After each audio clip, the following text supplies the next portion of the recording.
Fanta va répondre à cette question aujourd'hui. Moi, je suis là pour poser des questions. On va beaucoup échange quand même, mais il y aura beaucoup de choses à partager aujourd'hui. C'est les Togolais qui sont nombreux. Ah bon, c'est les Togolais qui sont là. Où sont les Ivoiriens, hein? Où sont les Sénégalais? Voilà, merci beaucoup mon cher ami Ismaïla. Bienvenue Fanta. Voilà, vraiment, ça va être un grand plaisir pour chacun d'entre vous de mettre sur les commentaires. Bienvenue Fanta, bienvenue Fanta. Est-ce que vous pouvez mettre ça sur les commentaires? Ça me fera plaisir. Hein? Je vous connais, c'est la famille. Hein? Donc, il faut que les invités puissent comprendre que nous sommes une famille vraiment active et tout. Nous, ce sont les Burkinabés. Il y a les Burkinabés. Donc, je suis en train de voir Fanta même sur les coulisses. Donc, tout à l'heure, j'attends 30 personnes qui vont peut-être dire bienvenue Fanta. Et à partir de là, je vais lui faire monter et on va beaucoup parler de l'entrepreneuriat aujourd'hui. Donc, en tout cas, moi, déjà, personnellement, je lui dis merci beaucoup parce que ce n'est pas facile. On sait que dans l'entrepreneuriat, l'un des éléments les plus importants, c'est le temps. Et si quelqu'un, bienvenue Fanta, bienvenue Fanta, bienvenue Fanta, bienvenue. Donc, je vois 5, 6, on attend 30 personnes. Je te suis depuis Congo-Brazzaville. Merci beaucoup, mon cher ami. J'ai beaucoup d'amis là-bas. Donc, mettez sur les commentaires, bienvenue Fanta. C'est ça que je voulais voir d'abord, avec des cœurs. Alors, bonjour à tous. C'est toujours un plaisir de partager avec cette communauté qui ne cesse que de grandir grâce à vos abonnés, vos likes et vos partages. Donc, aujourd'hui, 18 août 2023, nous sommes en direct sur Facebook, YouTube, LinkedIn, donc avec un invité de marque, on a de Madame Fanta Condé qui est très active sur les réseaux sociaux. On a beaucoup de choses à discuter, comment elle a fait de cette transition de mannequinat à entrepreneur, à succès et tout ça. On va beaucoup parler de tout ça et là, je compte sur vous pour partager, inviter d'autres personnes de venir découvrir le monde de l'entrepreneuriat. Vous le savez très bien, en Afrique aujourd'hui, on a besoin de beaucoup d'entrepreneurs parce que l'offre d'emploi n'absorbe plus la demande. Il y a beaucoup de personnes qui sont en train de chercher du travail et je pense qu'avoir beaucoup de notions dans l'entrepreneuriat pourra permettre à toutes ces personnes de trouver je dirais une solution ou bien un boulot à côté, le temps que vous trouvez un emploi dans les administrations. Merci à tous. Donc, ce que je vais faire, je vois beaucoup de bienvenue Fanta. Merci à tous. Donc, c'est un grand plaisir de recevoir Fanta. Salut Fanta, j'espère que tu vas bien et j'espère que vous m'entendez bien aussi. Bonsoir, cher frère, comment tu vas? Oui, ça va très bien. Très content de te voir. Ça dérange bien sûr, bien très bien depuis le micro. Bien sûr. Avec plaisir. Super. Alors, je t'écoute. Alors, on est très content. Je suis très enchantée d'être là. Je suis très heureuse. C'est très bien. Nous aussi, je ne dirais pas moi seul, mais toute la communauté, depuis qu'on a partagé les visuels, que c'est Fanta qu'on va inviter vendredi. Il y a beaucoup de personnes qui disent « Ah ouais, je le suis sur TikTok, ouais, je le suis. » Même au bureau, il y a des gens, ma secrétaire m'a dit « Ah, je le suis sur TikTok, tout le temps, je regarde ses vidéos. » Elle est venue même pour me montrer tes vidéos comme ça. Je dis « Ah bon, ouais. » Donc, il y a beaucoup de personnes. Je suis très honorée. Merci à tous ceux qui me suivent. Merci d'être là constamment. Merci pour l'amour inconditionnel. Je vous porte très grand également dans le cœur. Et ce combat, c'est notre combat. Le développement de l'Afrique, ça fait partie de nos responsabilités. Donc, je suis très heureuse de savoir que je suis suivie en fait par cette jeunesse. Et voilà.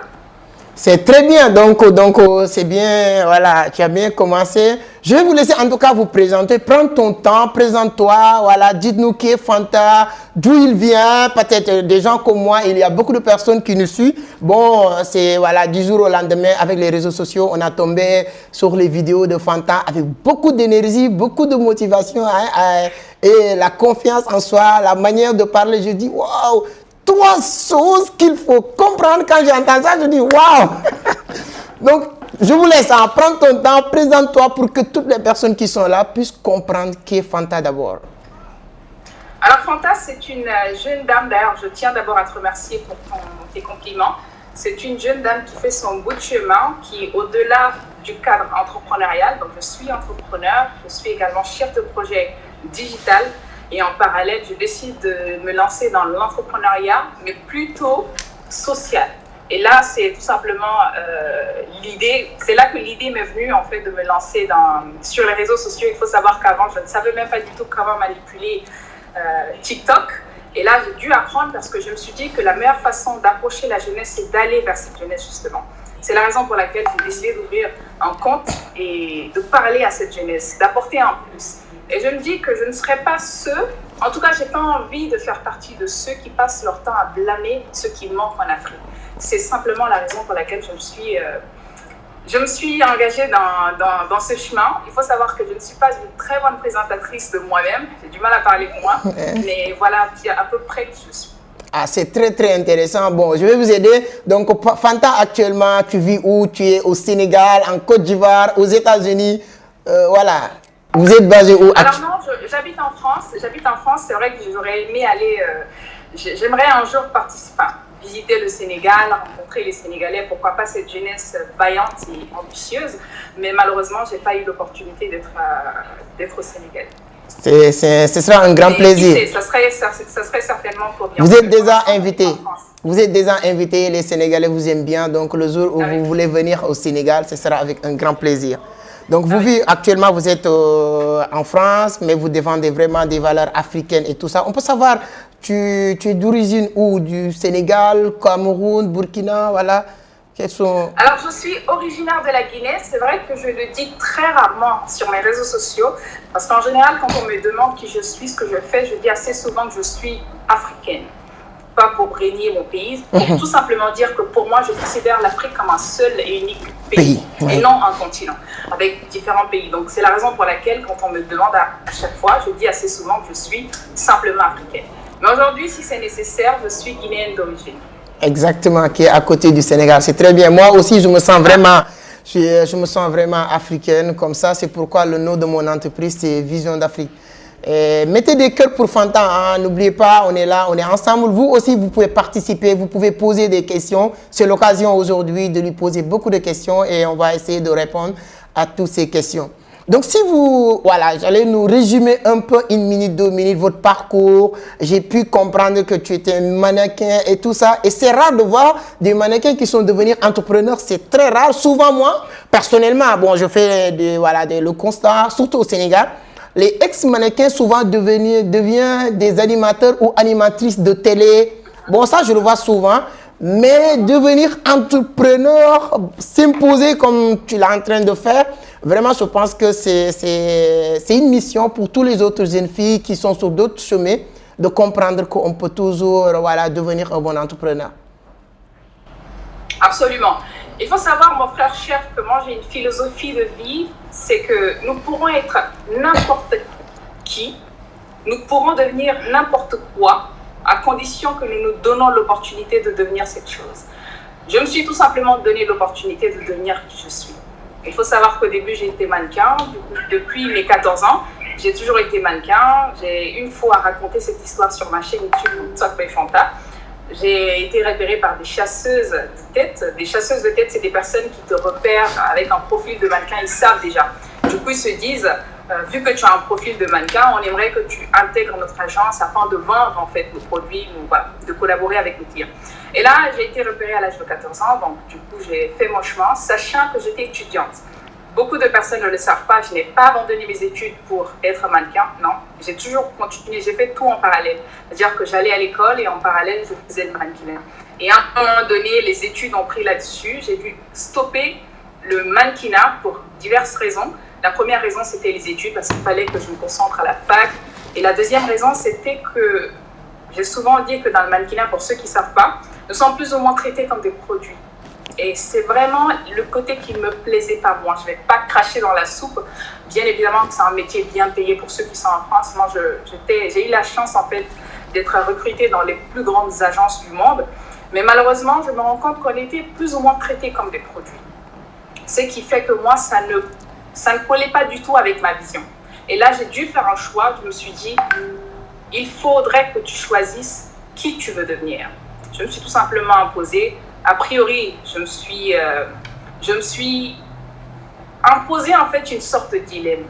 En se disant, ça, tu vas devoir le mettre de côté pour la personne que tu veux devenir plus tard. Et ce qui n'est d'autre que les affaires. Moi, j'ai toujours été passionnée des affaires à l'âge de 7 ans déjà. Quand mon père me demandait ce que je voulais devenir, je lui répondais que je voulais être une femme d'affaires. Je ne savais même pas c'était quoi l'entrepreneuriat. Je ne sais pas c'était quoi les finances, l'argent, je ne comprenais pas, j'avais aucune notion de ces choses-là. Mais je savais au fond de moi que je voulais être mon propre patron, ça a toujours été comme ça. Et puis, pour résumer, c'était un peu ça. Du coup, après le mannequinat, je me suis lancée dans les affaires. J'ai commencé à vendre des chaussures. Je suis partie, pour ceux qui habitent en France, connaissent le marché d'Aubervilliers. Donc, j'ai commencé par des parfums, des chaussures, des sacs, des chaînes. Parfois, ça marchait, parfois, ça ne marchait pas. Je faisais du porte-à-porte. Et à force de continuer dans cela, je découvre un autre besoin dans le milieu des affaires qui n'est d'autre que le poisson fumé. J'ai commencé à faire venir des poissons fumés de l'Afrique, parfois du Sénégal, en France, pour pouvoir le liquider dans les régions parisiennes. Et j'ai continué ainsi pendant un moment, puis après je me suis lancée dans la distribution alimentaire, qui est du tchakri. J'ai commencé par le tchakri. Le tchakri, c'est un dessert d'enfer. Et là, petit à petit, j'ai commencé à me lancer dans ce business-là. Je liquidais un petit peu dans Château-Rouge parce que l'idée, la vision derrière ce tchakri, c'était de pouvoir m'imposer dans des grandes surfaces. Et malheureusement, ça ne s'est pas passé comme prévu, mais j'en ai beaucoup appris. Donc, je ne suis pas sortie néant de cette expérience. Ce qui est sûr, c'est que j'ai entamé beaucoup d'autres projets après. Et j'ai échoué également sur beaucoup d'autres projets avant d'être là où je suis aujourd'hui. C'est très passionnant de vous écouter raconter, parce qu'on dit souvent, chacun a une histoire à raconter un jour. Et là, quand j'écoute voilà, votre parcours comme ça, je vois que vraiment, ce n'est pas quelque chose qui est tombé du ciel comme ça. Parce que souvent, quand on voit un entrepreneur à succès ou bien qui est sur le bon chemin, je ne dirais pas succès ou pas, on pense que c'est quelqu'un qui est venu comme ça, voilà, brusquement comme ça, mais quand on vous écoute parler, on sait que vraiment tu as cheminé, tu as fait ce qu'on appelle ici en Afrique, au Sénégal, un bilan. C'est-à-dire que tu as vraiment entré sur tous les marchés pour avoir cette expérience. Et vous avez dit quelque chose qui a attiré mon attention, c'est-à-dire que vous voulez devenir une femme d'affaires. Est-ce que dans cette planète, il y a une ou deux personnes, femmes d'affaires, qui t'inspirent beaucoup? C'est très bizarre. Il y a des personnes qui m'ont toujours inspirée, des femmes également qui m'ont toujours inspirée, mais elles n'étaient pas catégorisées dans la catégorie des femmes d'affaires. L'une des premières femmes qui m'inspire énormément, c'est Michelle Obama, de par ses traits de caractère, de sa façon de s'imposer. Elle ne s'est pas contentée d'être première dame, mais elle a su tenir le rôle vraiment de leader auprès de son mari, mais surtout être un soutien incontestable pour son mari. Du coup, pour moi, c'est une figure qui m'inspire énormément. Mais mis à part ça, il faut savoir que la plupart des figures qui, moi, m'inspirent dans les affaires sont des hommes. Et là, nous parlons de... je ne vais pas sortir le même classique que tout le monde. Sinon, nous avons Aliko Dangote qui a un parcours très inspirant. Nous avons également... je m'inspire des personnes qui ne sont pas aussi dans les affaires, mais qui sont dans la politique. Pas parce que je suis intéressée par la politique, mais parce que je suis intéressée par leur chemin de vie, comment ils ont fait pour surmonter cela. Du coup, moi, je ne m'inspire pas que des hommes ou des femmes d'affaires, je m'inspire à peu près de tout le monde. Je m'inspire des traits de caractère, je m'inspire des forces, je m'inspire surtout de la niaque, de l'envie, du chemin qu'ils ont eu à emprunter pour être là où ils étaient. Je m'inspire aussi des sacrifices, je m'inspire aussi des échecs. Donc tout cela m'inspire au final. C'est très intéressant, je pense que vous êtes en train de prendre note, c'est hyper important, je ne vais pas le laisser comme ça aussi, parce que l'une de mes mentors m'avait dit, Sec, il y a une conférence, il y a une seule phrase que le conférencier a dit ou a parlé qui a changé ma vie. Donc, je vais encore aller plus loin, c'est-à-dire que vous avez parlé des politiques voilà, qui vous ont inspiré. Est-ce qu'on peut avoir deux noms, Max? Alors, c'est important de le préciser, ces personnes ne m'inspirent pas parce que je suis intéressée par la politique. Hein. Oui, je comprends très bien. Exactement, mais voilà, c'est important parce que n'oublie pas qu'on est en Afrique. C'est important de préciser cette nuance. L'une des premières personnes, en tout cas un homme de pouvoir qui m'inspire énormément, c'est premièrement Nelson Mandela. Pas parce qu'il a tenu 27 années en prison, non. Par la compassion et l'empathie qu'il a pour son peuple. Moi, c'est le genre de personne qui m'inspire énormément. Ok. Et il y a plein de leaders, mais des leaders comme des Nelson Mandela, il y en a très peu. Donc, au-delà de sa personne, il a ce qui l'anime en lui. Il a ce qu'on appelle de l'amour, de l'empathie pour les autres. Et là, surtout, il incarne, en fait, si je peux me permettre, la sagesse en elle-même. Du coup, c'est un des modèles en thème de pouvoir qui m'inspire énormément. Et il faut savoir que Nelson Mandela n'est pas spécialement un politicien. C'est un leader qui s'est retrouvé dans la politique. C'est deux choses complètement différentes. Alors qu'en Afrique, en général, les politiciens veulent devenir des dirigeants. Alors que Nelson Mandela, c'était un leader qui s'est malheureusement ou heureusement retrouvé dans la politique. Ok, c'est... Et la deuxième personne qui m'inspire aussi, je dirais, c'est Ahmed Sékou Touré. Pour son franc-parler, c'est une personne qui n'a pas froid aux yeux. Ahmed Sékou Touré, pour ceux qui ne connaissent pas, c'est l'ex-président de la Guinée, celui qui a donné à la Guinée l'indépendance, donc le grand monsieur qui n'a pas peur de dire ce qu'il pense, qui n'a pas peur de défendre sa patrie, qui n'a pas peur de défendre sa dignité. Et c'est un des hommes également qui m'inspire énormément dans le monde du pouvoir. C'est très intéressant, comme tu l'as dit. Hein, moi aussi, je m'inspire de beaucoup de personnes. Quand je parle des gens actuellement même, souvent, je ne suis pas d'accord avec beaucoup de mes amis. Et comme tu l'as dit, ça ne veut pas dire que tu t'inspires de quelqu'un, tu veux devenir comme cette personne ou pas. Moi, quelqu'un que beaucoup d'Africains détestent, ou bien beaucoup de mes entourages, je le dis souvent sur ma page YouTube même, c'est Éric Zemmour. J'adore l'intelligence de ce gars-là. Peu importe ce qu'on peut dire sur lui, mais moi, j'aime bien sa façon de parler et tout. Donc, c'est hyper intéressant. Moi, la question, c'est pourquoi, quelle est l'importance d'un réseau pour toi? Je vous avais entendu parler de ça sur l'une de tes vidéos, mais moi, j'aime toujours tout ce qui est concret. Pourquoi j'aime tout ce qui est concret? Moi, je ne suis pas dans tout ce qui est théorie. Je n'ai pas eu la chance, je l'ai dit partout dans mes vidéos, je n'ai pas eu la chance d'aller à l'école pour apprendre tout ce qui est théorie. Moi, j'aime le pratique. Et si je dis que toi, tu connais, je peux confirmer aujourd'hui, tu connais l'importance d'un réseau. Pourquoi? Parce que le fait que j'étais écrit sur WhatsApp, on ne se connaissait pas. Peut-être à 100%. Je t'envoie un message sur WhatsApp, je te dis, j'aime bien ce que vous faites. Je voulais vous inviter sur un live comme ça. Et vous m'avez dit oui. À ma grande surprise, je me suis dit qu'elle a compris. Je n'ai pas dit que parce que c'est important, mais j'ai dit qu'elle a compris quelque chose qui est important. Et lorsque j'ai entré encore dans vos réseaux feuilletés, je t'ai entendu quelque part parler de ça. Quelle est l'importance d'un réseau pour quelqu'un qui veut devenir entrepreneur? Les réseaux ont une importance capitale dans la vie de tout entrepreneur et même au-delà. Toute personne qui veut sortir son épingle du jeu, qui aspire du moins à la grandeur dans ce monde, doit se munir de très bons réseaux, de très bonnes personnes, de très bonnes relations. C'est très important. C'est important au point, je dis très souvent dans mes vidéos, que les bonnes personnes nous amèneront toujours au bon endroit. Les bonnes personnes représentent à peu près comme des clés, des trousseaux de clés qui nous permettront en fait d'ouvrir les portes d'opportunités qui se présenteront à nous. Donc, grâce à ces personnes-là, nous faisons premièrement face aux bonnes opportunités. Grâce à ces personnes-là, parfois, nous nous retrouvons dans des problèmes et comme par hasard, nous sommes sauvés de ces problèmes grâce aux bonnes opportunités, justement. Grâce aux bonnes personnes, nous avons également la chance de grimper les échelons, même si nous n'avons pas ce qu'on appelle un diplôme pour la plupart du temps. L'importance, le réseau pour moi, c'est plus que primordial dans la vie de tout un chacun. Et malheureusement, c'est un des faits que négligent la plupart des entrepreneurs. Beaucoup de gens veulent évoluer dans leur coin, faire ceci dans leur coin. On ne bâtit pas un empire en voulant faire les choses dans son coin. On peut se tutoyer, ça ne dérange pas? Bien sûr, bien sûr. D'accord. Donc, j'ai jeté un coup d'œil à peu près sur ce que tu faisais et j'ai trouvé qu'il y a beaucoup de sérieux là-dedans, beaucoup d'envie. Et premièrement, pour moi, c'était une façon en fait d'apporter ma pierre à l'édifice, donc à l'édifice que tu es en train de construire. La deuxième des choses, c'était aussi de parler. En Afrique, nous avons besoin de parler. Nous sommes peut-être très bien éduqués, nous sommes peut-être de très bons savants, nous avons peut-être de très bonnes compétences, mais nous ne sommes pas de bons transmetteurs en Afrique. C'est le problème qu'il y a. On préfère garder tout pour nous. La preuve en est que quand on va dans une famille, le père de famille, pour la plupart du temps, meurt avec son expérience.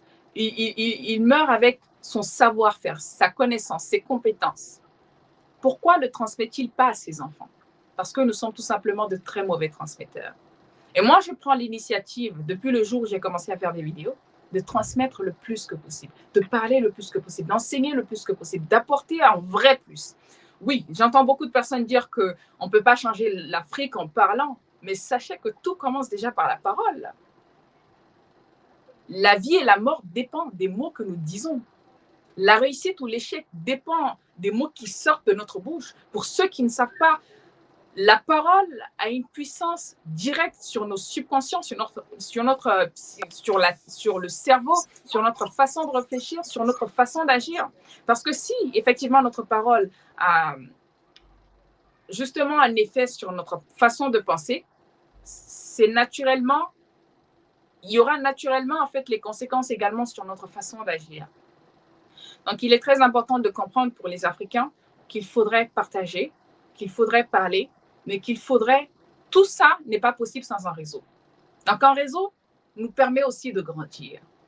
Juste pour vous donner une petite illustration et comprendre le résumé, en fait, de l'importance du réseau, il faut comprendre que le réseau, c'est parfois comme des briques, d'accord?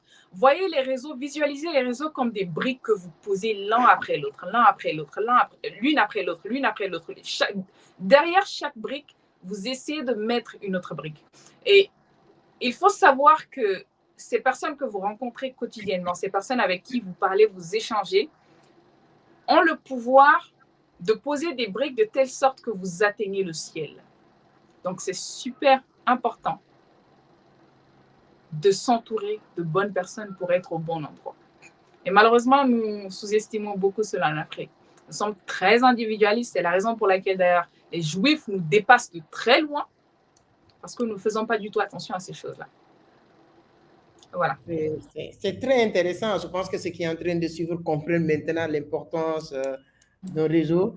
Quelqu'un m'a dit, c'est que l'argent, c'est l'art des gens.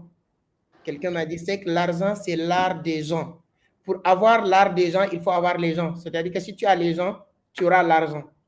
Donc, c'est hyper important, comme tu as dit, les bonnes personnes vont vous emmener au bon endroit. J'ai noté ça aussi, c'est hyper important. Donc, comme on dit, on apprend toujours. Et vous avez parlé il faut partager. Et vous avez parlé aussi faire beaucoup de vidéos. Comment ça s'est passé, voilà, lorsque vous vous lancez dans l'entrepreneuriat? Qu'est-ce qui t'a motivé? Pourquoi vous dites que c'est les réseaux sociaux? Il faut que je fasse des vidéos, que ce soit TikTok, YouTube. Voilà, quelle est la motivation et l'objectif? À part former, accompagner, comment ça s'est passé? Il faut savoir que j'ai longtemps procrastiné là-dessus. Pour la première fois, l'une des premières personnes qui m'a justement découverte et qui me dit « Fanta, tu devrais parler aux gens », c'était Chonyang du Sénégal, donc l'agriculteur. Et il me voit en train de parler, de conseiller. Je pense que c'était à l'occasion de la fête des femmes. J'étais en train de parler, je conseillais dans une petite vidéo sur Instagram. Et là, il m'envoie un message, il me dit « Fanta, you need to talk ». Et là, je ne comprends pas. Je dis oui, merci, je prends pour un compliment. Et là, il repère, il faut savoir que c'est un conférencier international, et il repère en fait ce cadeau en moi que je ne voyais pas du tout. Et là, il me dit, tu devrais parler aux gens. Je t'assure que quand il m'a dit ça, je ne l'ai pas dit, mais dans ma tête, c'était, mais qu'est-ce qu'il raconte? Moi, parler devant les gens, jamais. Jamais je fais ce genre de choses. Avec les réseaux sociaux, on t'insulte tous les jours, c'est pas possible. Et il m'a fallu 2 années pour décider au final de me lancer sur les réseaux sociaux. Et ça, je l'ai dit tout à l'heure que je ne maîtrisais pas du tout TikTok. Hein. Je suis sur TikTok, ça fait à peu près 9 ou 10 mois maintenant, je ne sais plus. Mais ouais, ça fait à peu près 9 ou 10 mois. Et là, je ne comprenais pas.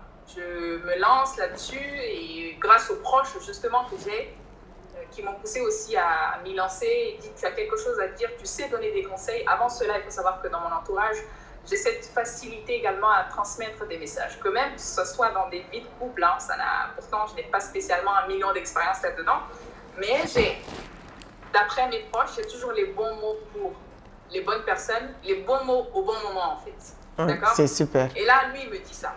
C'est parti de là en fait, la réflexion de faire quelque chose sur les réseaux sociaux, c'est parti de là. Et 2 années après, je décide de me lancer. Et là, quand il a vu, il dit, bon, je suis très contente, machin. Et franchement, je ne le regrette pas du tout. Ah, c'est très... J'hésitais beaucoup parce que les injures sur les réseaux sociaux, wow. Je me voyais mal de faire insulter sur les réseaux sociaux.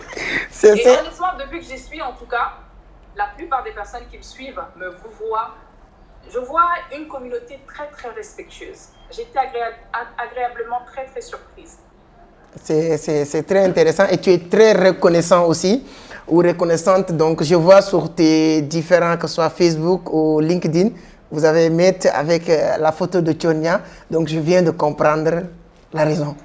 Donc, je viens de comprendre pourquoi la photo de Tchonia. C'est l'une des personnes qui m'a effectivement beaucoup poussé dans ce cadre précisément. En tout cas, je ne sais même pas s'il le sait, mais il le sait puisque je l'ai dit, mais il m'a plus donné en fait. Il n'a pas fait grand-chose, mais il ne sait pas qu'il a semé en moi une graine, en fait, de parler, de transmettre, de donner quelque chose aux gens. Non, c'est très intéressant, c'est très intéressant. Souvent, il y a des petits gestes que tu fais et tu peux les négliger, ces gestes-là qui vont changer le monde. Donc, c'est très, très, très intéressant. N'hésitez pas à poser vos questions à Fanta, vous aussi, sous les commentaires. Voilà, ce sera un grand plaisir de l'afficher. Donc là, on va entrer sur la forme. Bon, je le considère comme formation, hein. Donc, je me suis dit qu'on va faire une mini-formation. J'aime bien tout le temps les gens apprendre quelque chose quand on est en live. Et comme tu as dit, moi, les premiers commentaires que j'ai reçus sur les réseaux sociaux, je me rappelle très bien lorsque je me suis lancé. Vous savez, c'était quoi? C'était tellement... Il y a des gens qui vont venir pour écrire. Quelqu'un qui ne sait pas distinguer les mots féminins ou masculins, comment il peut se prétendre être un donneur de leçons? Ce sont les Césars de commentaires que j'ai reçus en première. Donc, si on écoute les mauvaises personnes ou bien les gens qui sont là pour nous décourager, on ne va jamais faire quelque chose de bien ou bien on ne va jamais atteindre les objectifs. Il faut toujours continuer à se battre et tout. Donc là, absolument, franchement, sans manquer de respect à qui que ce soit, la première des choses à savoir, c'est que le français, ce n'est pas du tout ma langue maternelle. Moi, je parle à peu près plus de 5 langues. Donc, je ne sais pas si tu vois à peu près ce que je veux dire. Ouais. Donc, se tromper en français, pour moi, ça ne représente strictement rien. L'important, c'est de dire ce que nous avons envie de dire. C'est que les gens qui sont censés nous écouter, donc nos auditeurs, comprennent ce que nous sommes censés dire. C'est toujours marrant et ça me désole de voir que les Africains se moquent des Africains de ne pas avoir bien parlé la langue d'autrui. C'est très honteux. Ah, parce que tu as... C'est très... De continuer de faire ce que tu veux, ne pas les écouter. Ce ne sont pas toi l'ignorant, mais c'est plutôt eux l'ignorant. C'est très honteux. C'est très bien, vous avez un mindset vraiment qui, voilà, mais c'est pourquoi on vous a invité pour conscientiser, réveiller sur tous les autres domaines, pas uniquement même sur les langues, c'est hyper important ce que vous venez de dire. Mais bon, moi je vais vous demander comment vous êtes fait, comment, voilà, tu as fait pour devenir un bon entrepreneur aujourd'hui parce que toutes les personnes qui te connaissent aujourd'hui te qualifient vraiment d'un bon entrepreneur. Et on va revenir sur les réseaux sociaux aujourd'hui, s'il y a des gens qui veulent se lancer, les conseils que vous pouvez donner à ces personnes-là. Mais quels sont les secrets? S'il y avait un ou deux secrets que vous pouvez donner à des personnes pour être un bon entrepreneur. Parce que j'ai regardé aussi ta mini-formation, je pense que sur le sujet. Hein. J'ai checké tout ce que vous faites et je me suis dit que ça pourra intéresser aussi la communauté qui sont là. Peut-être ta communauté a déjà eu les informations, mais ça pourra nous aider nous aussi à apprendre avec toi ça. Un conseil pour devenir un bon entrepreneur, sans prétention, je ne me considère pas spécialement comme... et ça ne veut pas dire que je n'ai pas confiance en moi, mais je suis tout simplement réaliste. Je ne suis pas simplement meilleure parce que j'apprends tous les jours, parce que je fais des erreurs, je tombe, je me relève, d'accord? Et c'est aussi ça les affaires. Les affaires ici, ce n'est pas de rechercher une perfection, c'est plutôt de voir là où nous avons fauté et de dire aux autres, voici comment j'ai fait pour tomber, éviter ce chemin pour ne pas tomber, pour ne pas trébucher. Et c'est ce que je pourrais dire. Je ne pourrais pas donner vraiment des ingrédients pour être un meilleur entrepreneur parce que je pourrais avoir fait quelque chose qui a marché pour moi, qui ne va pas certainement marcher pour l'autre. D'accord? Nous sommes tous différents, les projets sont différents et tout un tas de choses. Mais je sais par contre qu'il y a des choses qu'il faut éviter pour ne pas d'aller d'échec en échec.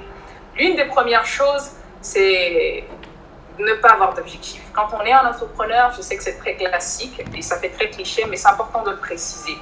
Je ne le dirai jamais assez, quand on est un bon entrepreneur, c'est de savoir où nous allons. D'accord? C'est de savoir où est-ce que nous sommes, où nous allons, qu'est-ce qu'on prévoit pour sa vie. La deuxième des choses, et erreur que je vois commettre également beaucoup d'entrepreneurs, c'est d'être centré sur leur gain personnel, c'est d'être centré sur leur propre personne. Il faut comprendre qu'il y a un principe de vie. et également, ça est même une des lois spirituelles. Quand on tend la main aux autres, quand on fait quelque chose pour les autres, quand on aime les autres, quand on court après les autres, quand je dis courir après les autres, c'est au sens figuré, c'est-à-dire que quand on fait quelque chose dans l'intérêt du public, bien évidemment que cet intérêt sera transformé en un intérêt qui sera porté vis-à-vis de vous. Je ne sais pas si vous comprenez ce que je veux dire. Bien, oui, Quand vous exact. voulez l'argent des gens, intéressez-vous aux gens. Vous ne pouvez pas être un entrepreneur et être centré sur vous. Ça ne marche pas. Parfois, vous ne faites pas d'argent simplement parce que vous n'avez aucun intérêt vis-à-vis des autres. Vous êtes centré sur votre propre gain. Vous êtes centré sur qui vous pouvez devenir, votre personal branding, faire votre site. Ça ne fonctionne pas. Là, jusque-là, pour vous dire, j'avais créé un site, mais je ne l'ai pas encore publié. Et j'ai un autre site, mais c'est le site de mon entreprise, donc Condetech, qui s'occupe de tout ce qui est concession de sites web, d'applications, voilà. Mais à part ça, je n'ai pas d'autres sites. Mais je vous assure qu'il n'y a pas un seul jour qui passe tant que je ne reçois pas de message me disant, Fanta, j'ai envie de prendre une séance de conseil, est-ce que tu peux m'accompagner? Parfois, je réponds pas à tout le monde parce qu'on ne peut pas forcément apporter une solution à tout le monde. Donc, c'est pour vous dire ici que quand vous vous intéressez aux gens, les gens vont s'intéresser à vous. Exactement. Et l'une des meilleures façons de réussir dans les affaires, c'est tout simplement aller vers les autres. Et la troisième des choses que je dirais, c'est le service client. Le service client, le Customer Success Service est très, très bas chez nous. D'accord? Le niveau de service est très, très bas. Nous ne savons pas prendre soin de nos clients. Nous ne savons pas du tout comment nous entretenir avec les autres. L'être humain est parfois comme un enfant. Plus vous caressez la personne au sens du poil, et là, je ne vous demande pas d'être hypocrite, soyez authentique et restez fidèle à vous-même, mais plus vous allez dans le sens de l'autre, dans le but de ne pas contrarier la personne, mais mieux l'accompagner, plus vous aurez son attention, son argent, et pourquoi pas ses faveurs. Donc, intéressez-vous aux gens. C'est vraiment la clé la plus importante. Et quand on s'intéresse aux gens, on a beaucoup d'empathie, beaucoup de bienveillance, beaucoup de savoir parler, beaucoup de micmac, beaucoup moins d'ego. C'est-à-dire qu'un problème également que nous avons dans la communauté, nous avons beaucoup d'ego quand nous commençons à faire beaucoup d'argent, ou parfois même un peu d'argent. Il y a l'ego qui gonfle la tête. Non, moi, chez moi, le client n'est pas roi. S'il ne veut pas, il n'y a qu'à partir d'autres personnes. C'est comme ça que vous tuez vos business. C'est comme ça que vous tuez vos business. Donc, quand vous avez des affaires, quand vous avez quelque chose à bâtir, quand vous voulez aller loin dans la vie, apprenez à travailler sur vous. Mais surtout, intéressez-vous aux gens. En résumé, c'est ça.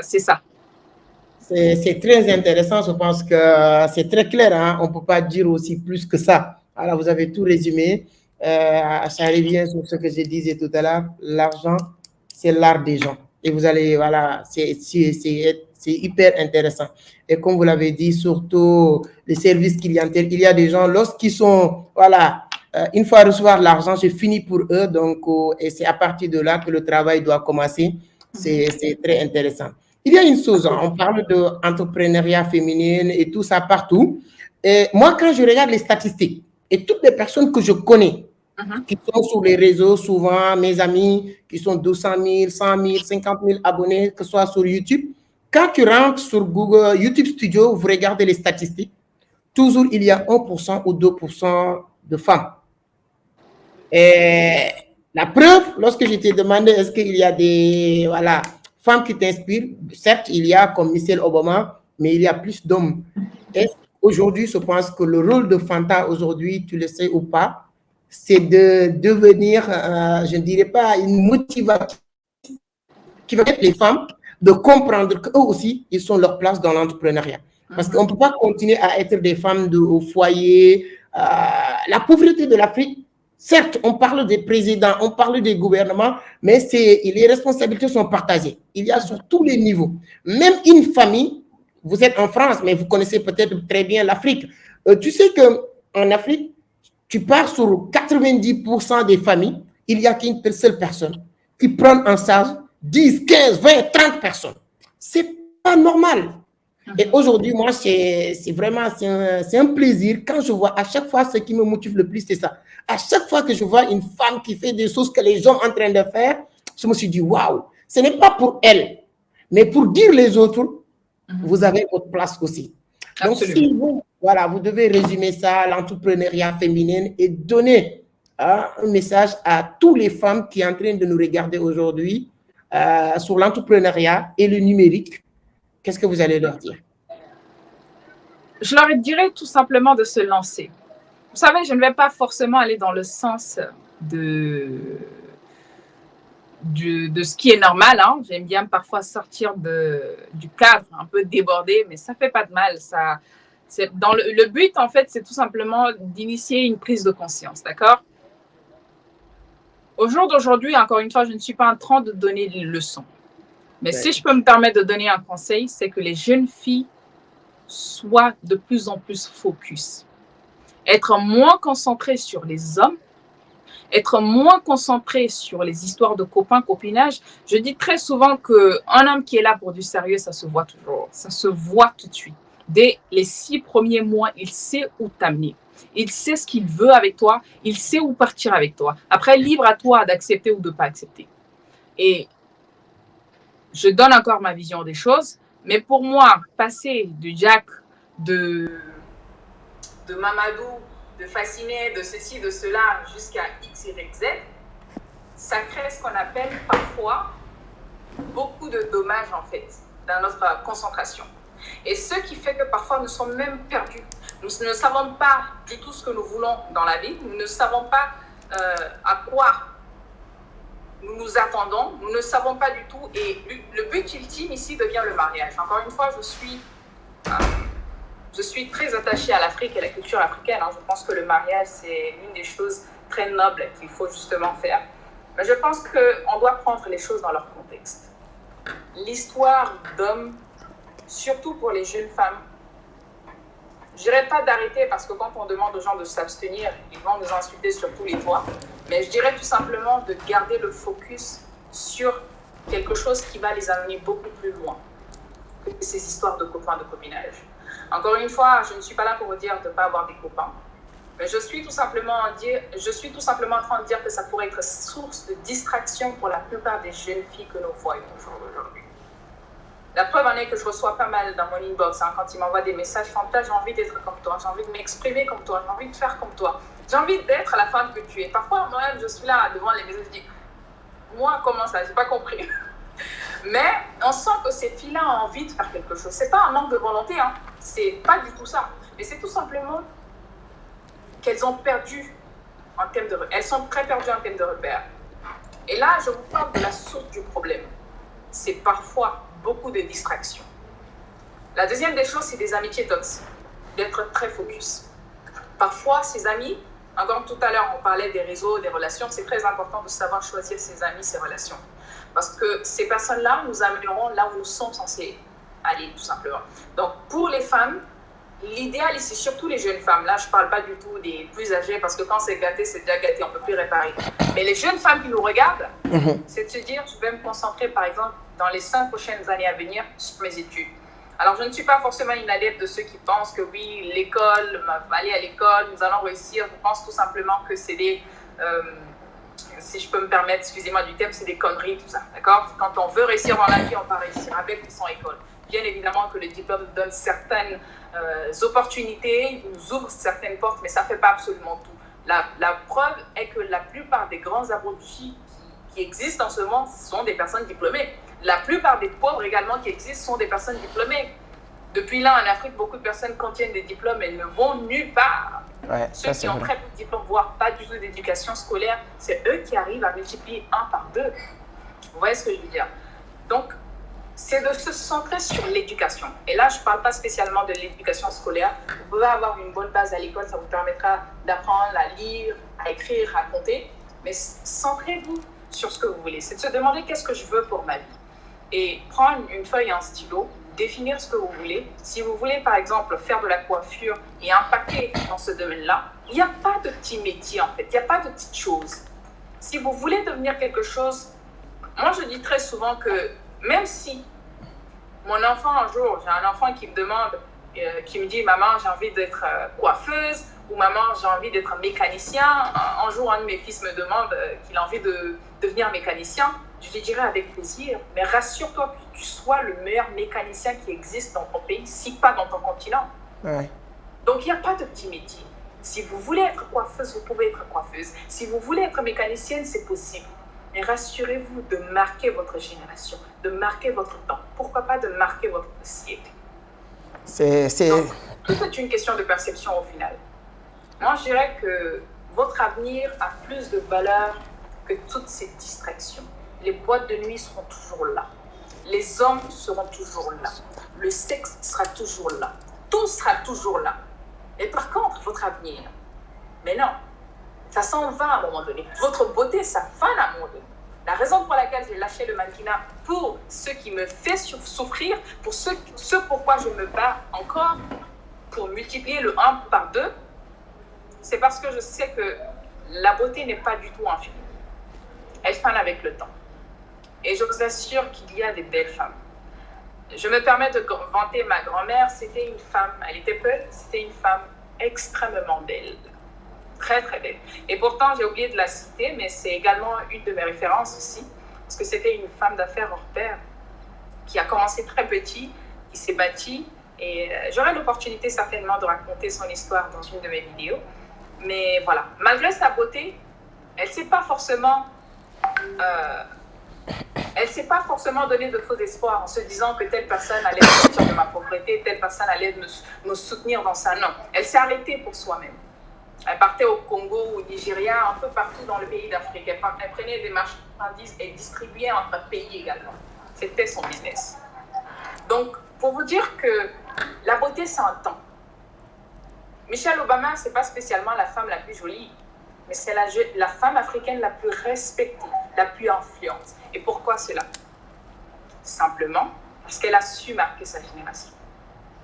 Et je rêve un jour de voir ces femmes, justement, ces jeunes filles, devenir des Michelle Obama en Afrique, voire beaucoup plus. Parfois, ça fait plaisir qu'on parle de Michelle Obama, mais je vous assure que parfois, ça désole qu'on parle que d'elle. Pourquoi pas en Afrique également? Cite-moi, là, je ne suis pas en train de parler des Alakidja, des Elisabeth de Santos, de l'Angola en tant que les femmes les plus riches. Là, je parle des femmes influentes, avec une influence sociale énorme.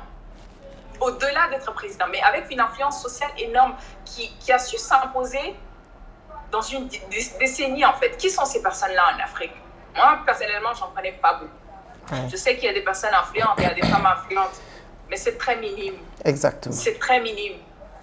Et j'ai envie de voir ça dans cette génération. J'ai envie de voir ça avec ces femmes. J'ai envie de voir ça avec ces jeunes qui quittent de rien à quelque chose. Et je sais que vous êtes toutes capables de faire cela, à condition que vous vous donniez les moyens. Le sexe est la première plus grande distraction qui existe. Soyez très concentrés sur ce que vous faites. On vous traitera certainement de dur, de compliqué, d'une femme qui ne comprend pas, d'une femme très difficile. C'est pas grave. On vous donnera raison dans les 20, 15, 25, 50 prochaines années à venir. Faites en sorte de marquer votre génération, de marquer vos enfants, que vos enfants vous regardent avec beaucoup d'admiration, avec beaucoup d'envie surtout de se surpasser, de faire comme vous, voire beaucoup plus que vous. Et ça, vous avez la force et la possibilité de le faire, à condition que vous restez focus. Parce que rappelez-vous, on peut avoir tous les talents du monde entier. Quand on n'a pas le focus, on meurt au final dans le game. Voilà. Je ne voulais même pas t'arrêter, je voulais juste te laisser parler parce que c'est très intéressant et passionnant et ça se voit sur les commentaires.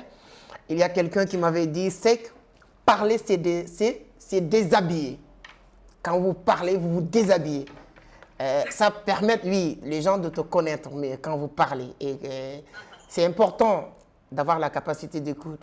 Tout à l'heure, je me suis rendu compte, c'est normal de devenir entrepreneur. Lorsque vous parlez de ta grand-mère, ce qu'il a fait du Congo, de Nigeria, donc tu n'es pas venant... Voilà, donc automatiquement, moi, je me suis rendu compte, donc tu n'es pas venu dans le monde de l'entrepreneuriat comme ça. Il y a vraiment des gens qui vous ont légué quelque chose d'important, donc c'est très important.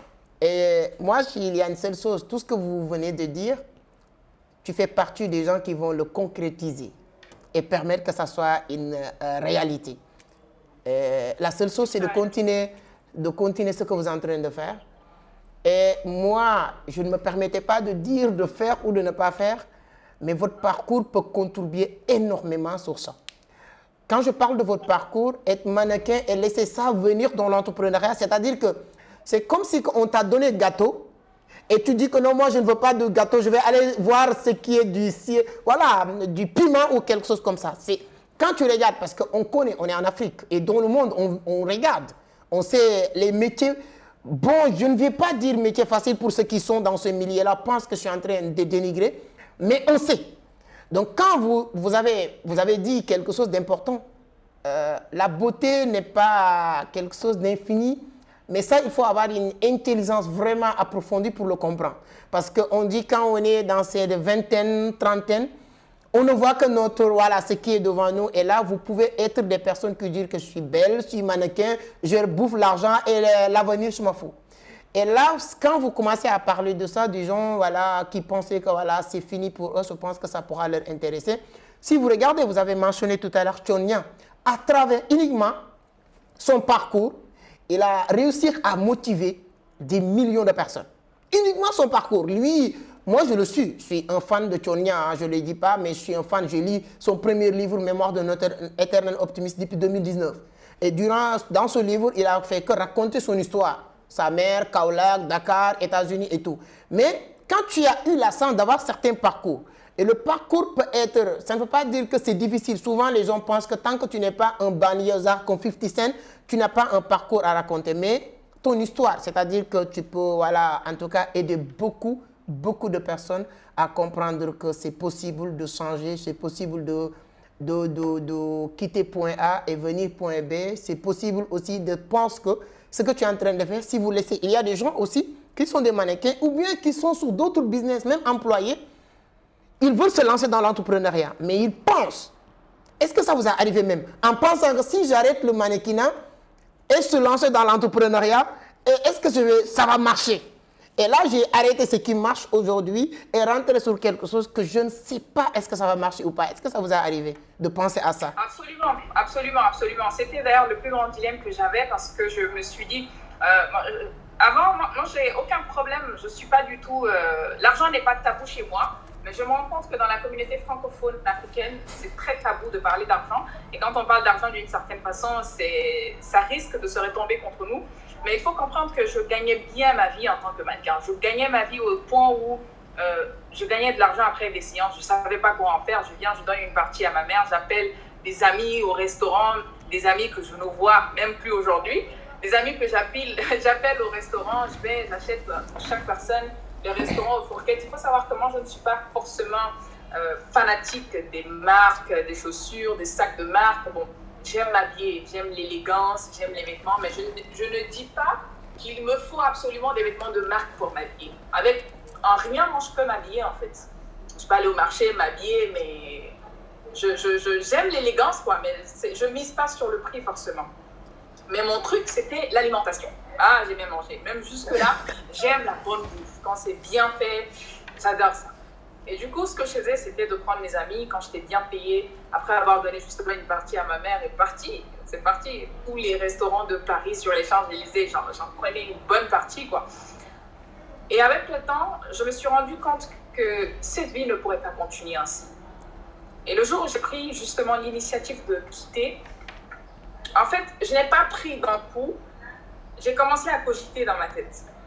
La question que je me posais sans arrêt, c'est comment? C'est comme si quelque chose me poussait à réfléchir à ma place. C'est comme si quelque chose me poussait à me dire, Fanta, comment tu peux faire de l'impact? Fanta, tu dois faire de l'impact. Fanta, ceci, Fanta, cela. Et moi-même, j'étais très surprise parce que je n'étais pas aussi mature que maintenant, de penser à ce genre de choses. Pourquoi faire de l'impact? Pour qui d'ailleurs?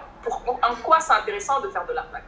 Et à l'époque, l'Afrique n'était pas du tout dans mon champ de vision, mais je savais que je voulais impacter quelqu'un d'autre à faire quelque chose. Et le jour où j'ai complètement arrêté le mannequinat, c'était un vrai dilemme. Parce que là, je n'avais plus d'argent. Il faut savoir que j'ai toujours été habituée à l'argent depuis mes 14 ans. Après l'école, j'allais faire du mannequinat, donc j'étais souvent payée. Moi, je me souviens très rarement avoir demandé à mes parents, j'ai besoin de chaussures, j'ai besoin de ça, j'ai besoin de ceci.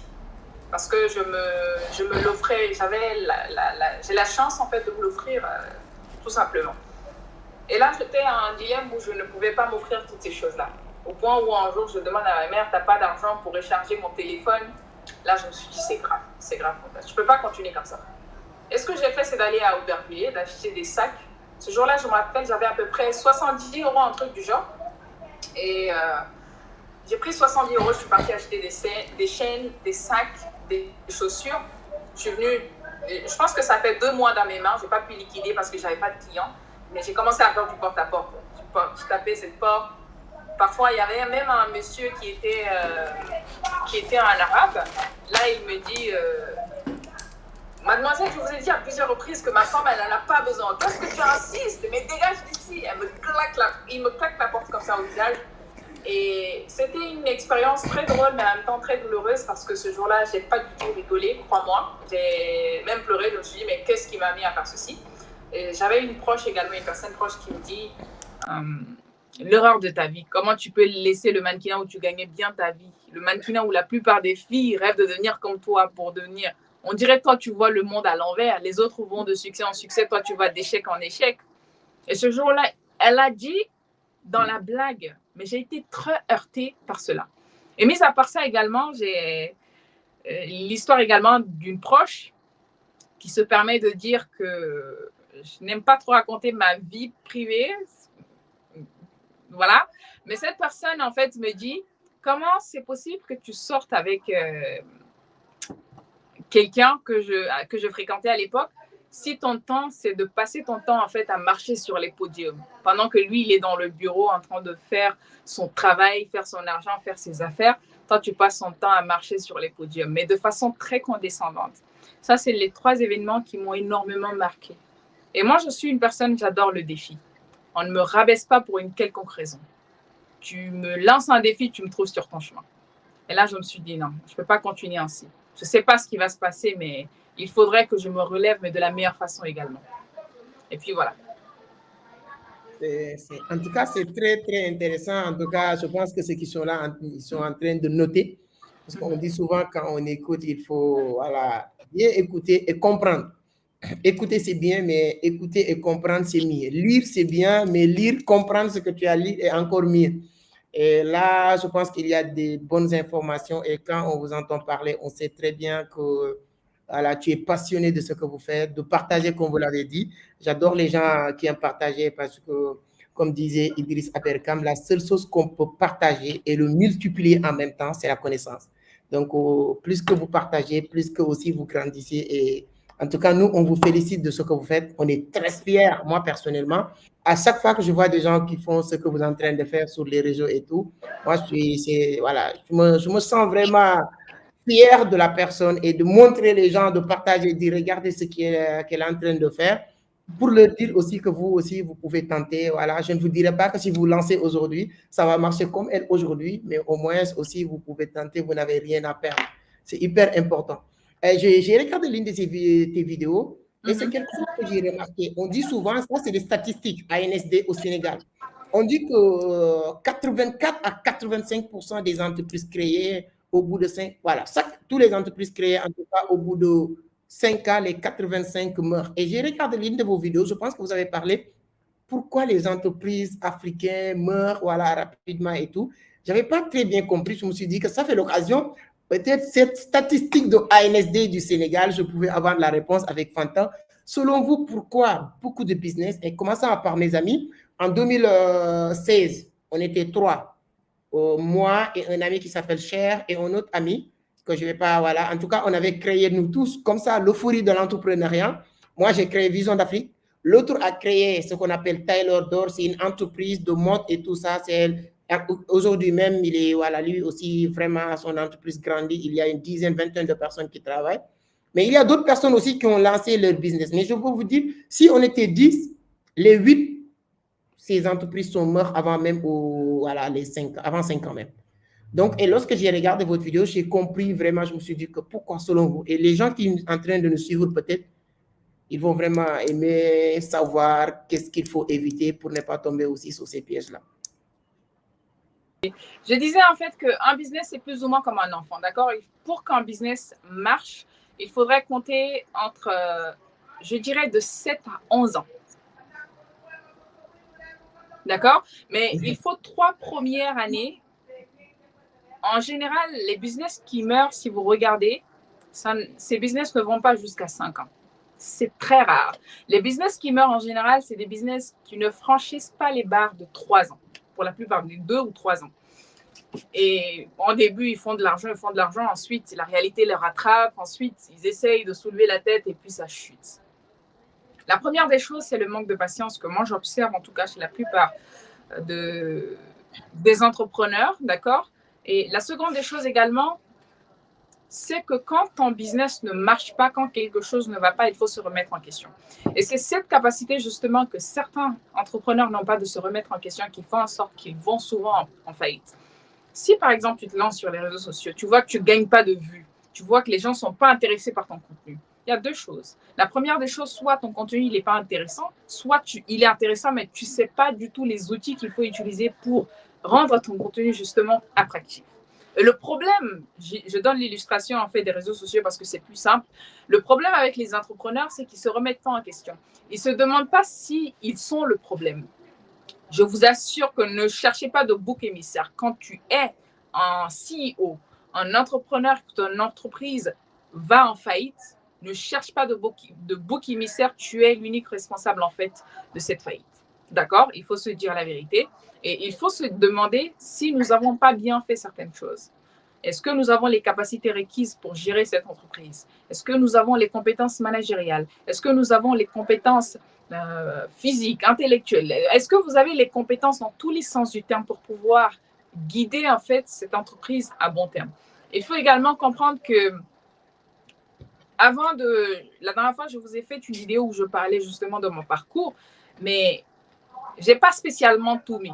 Moi, je me suis lancée également quand j'ai arrêté le mannequinat, pendant que je faisais des business de sacs et de chaussures, j'avais lancé également une agence de mannequinat. Et cette agence est partie en faillite simplement parce que j'avais une incapacité de gérer la relation humaine. Je ne savais pas du tout comment gérer les gens. J'avais à peu près plus de 25 modèles femmes et à peu près 17 modèles hommes, si je ne dis pas de bêtises. Mais la faillite, en fait, est venue de mon incapacité. À l'époque, je n'avais que 18 ans. C'est venu suite à mon incapacité de gérer ces personnes-là. Je ne savais pas comment les gérer. Je ne savais pas comment mettre de l'ordre dans l'entreprise. Je ne savais pas comment diriger ces personnes-là. Je ne savais pas comment m'entretenir avec ses clients, avec ses partenaires. Je ne savais pas mettre des limites, des stops, parce qu'il y a bien évidemment des gens qui prennent mes modèles pour des tournages et ils font un peu tout et n'importe quoi. Ils ne respectent pas les délais. Je ne savais pas m'imposer. Voilà pourquoi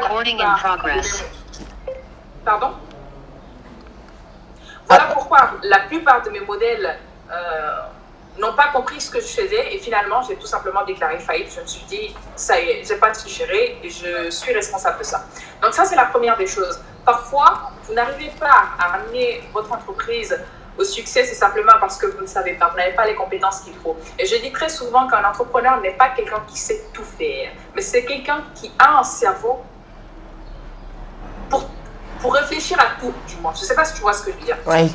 Vous pouvez ne pas avoir toutes les compétences managériales, tout ce qu'il faut pour devenir un bon entrepreneur, mais vous pouvez avoir le cerveau, l'intelligence et la sagesse de prendre les meilleurs pour pouvoir conduire vos projets à long terme. Exactement. C'est l'erreur que j'avais. Je pouvais tout simplement prendre un consultant pour me consulter. Qui sait, j'aurais peut-être l'agence de mannequinat qui travaille pour moi avec des contrats, des filles, des partenaires et pour des grandes marques aujourd'hui. Mais j'ai tout simplement décidé de lâcher tomber. Quand vous êtes un entrepreneur, quand vous voyez que vous ne savez pas gérer les choses, faites appel aux consultants. C'est d'ailleurs dans ça que nous avons un service, nous, en tant que cabinet de conseil. Nous accompagnons des entrepreneurs dans ce cadre-là, que ce soit dans leur trésorerie, leur développement personnel, professionnel, l'entrepreneuriat, la prise de parole publique. Donc, on essaie d'apporter un plus pour ne pas que ce qui m'est arrivé il y a quelques années, donc vers les 2017-2016, arrive justement à une autre personne. Et la deuxième des choses, c'est de se demander si vous avez les outils requis justement pour vous amener. Parfois, vous échouez dans l'entrepreneuriat. Oui, donc je disais en fait que parfois, vous n'avez tout simplement pas les outils qu'il faut pour vous conduire là où vous êtes censé aller. Je prends un exemple pour un créateur de contenu. Parfois, c'est parce que vous n'avez pas le savoir-faire, le savoir-parler pour accrocher les gens, mais parfois, vous ne savez pas comment utiliser les outils de marketing justement pour lancer ses business pour avoir plus de vues, pour avoir plus de personnes qui vous suivent. Donc parfois, si ça ne marche pas, remettez-vous en question. Faites l'évaluation de ce qui ne va pas. Notez-les. Notez-les et demandez-vous, est-ce que l'idéal, ce serait que je prenne une autre personne de l'extérieur pour pouvoir me donner un coup de boost. En même temps, qu'est-ce que je pourrais faire pour avoir ces compétences solides? C'est développer, par exemple, son leadership, ses compétences managériales, toutes ces choses qui vont contribuer à l'évolution de l'entreprise. En tout cas, c'est... Il faut savoir que tout est une question d'état d'esprit. Ouais. Tu n'avances pas parce que tu n'es pas assez calé. Tu ne sais pas des choses. C'est aussi simple que ça. Donc, sur cette partie, je pense que si vous êtes entrepreneur, vous avez besoin d'être accompagné. Vous l'avez un peu broché. Donc, quelqu'un qui veut être accompagné par votre cabinet, quels sont les services que vous proposez? Je pense que sur la barre de description, on a mis voilà, le lien qui va vous diriger vers les réseaux de Fanta. Vous pouvez aller checker, voir ce qu'elle est en train de faire. Je suis sûr que vous allez aimer, adorer ses contenus. Voilà, moi, j'aime bien. Donc, sur la barre de description, que ce soit si vous êtes sur YouTube ou Facebook, tout ça, vous pouvez voilà, aller visiter ce qu'elle est en train de faire. Donc, si quelqu'un aujourd'hui dit que moi, je vais être accompagné par votre cabinet, quels sont les services que vous proposez, voilà, sur quel domaine que vous accompagnez ces personnes-là? D'accord. Alors, comme je l'ai dit au préalable, nous accompagnons des entrepreneurs dans le cadre du lancement de leurs projets. Nous accompagnons également des entrepreneurs qui ont des projets mais qui ont du mal à décoller. Nous accompagnons des entrepreneurs qui ont du mal avec la gestion des ressources de l'entreprise, que ce soit des ressources humaines, que ce soit des ressources financières ou des ressources matérielles, enfin peu importe le type de ressources. Il faut savoir également que nous accompagnons dans le cadre du développement personnel, la gestion de stress, la confiance en soi, l'art de la prise de parole en public. Dans le développement personnel en général, il y a tous les grands facteurs du développement personnel qui est traité. Parce que oui, on ne peut pas parler du développement d'affaires sans bien évidemment parler du développement personnel. C'est des gens qui développent des affaires et non le contraire. Du coup, on essaye d'allier le tout pour avoir une bonne combinaison pour ces personnes-là. Et au-delà de tout ça, il faut comprendre aussi que nous faisons des conseils. Nous avons des séances de conseils. Par exemple, vous pouvez contacter le cabinet de conseil dans le but d'avoir des conseils. Par exemple, ce matin, j'avais un jeune homme qui avait un problème avec ses employés. Tout le temps, elles sont malades. Il est en Afrique. Hein. Il fait un travail très remarquable. Mais tout le temps, ses employés sont malades. Tout le temps, ma mère est morte. Tout le temps, mon frère ceci, mes cousins ceci. Et il a fallu qu'il revoie en fait sa stratégie. Il a fallu qu'il revoie sa personne, sa personnalité. Il est, bon, je ne vais pas déballer tout le secret professionnel non plus, mais voilà. Il avait beaucoup de travail à faire sur le côté personnel pour pouvoir impacter le côté professionnel. Et une chose importante à savoir, c'est que nous accompagnons, bien sûr, mais nous accompagnons via les experts. D'accord? Nous travaillons par exemple avec un expert de l'entrepreneuriat, qui est un professeur de la Sorbonne, qui a travaillé dans plusieurs universités. Et nous avons également un expert en développement personnel, en art de la prise de parole en public. Donc nous travaillons en fait en équipe dans le but d'apporter l'expertise aux personnes qui vont nous consulter. Alors, c'est très intéressant. Donc, on va mettre, comme j'ai dit, hein, sur le lien, vous allez trouver voilà, le lien qui va vous diriger vers ces réseaux, ces contacts et tout ça pour avoir beaucoup plus d'informations. Et voilà, ce n'est pas le sujet de l'entrepreneuriat, mais comme je vous avais vu, voilà, j'ai regardé l'une de vos vidéos, vous avez abordé le sujet, surtout voilà, le panafricanisme et tout ça.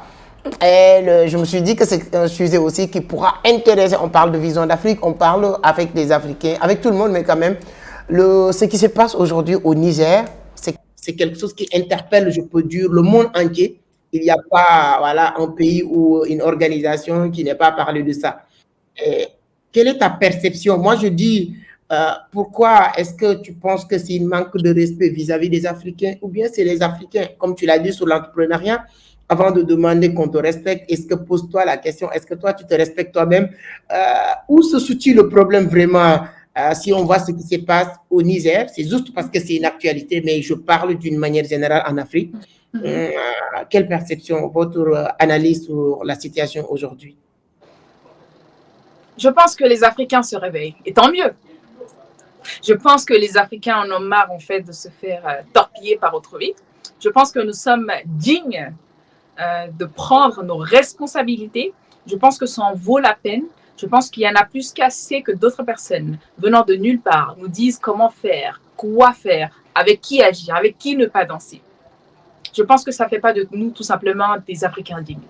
Et je suis très fière de voir que la jeunesse, mine de rien, le président du Burkina et du Niger qui ont pris l'initiative, et du Mali, de la Guinée, tout ça, prennent l'initiative d'apporter en plus, mais surtout de revendiquer leurs droits de la meilleure des façons. Vous savez, le respect, c'est bien.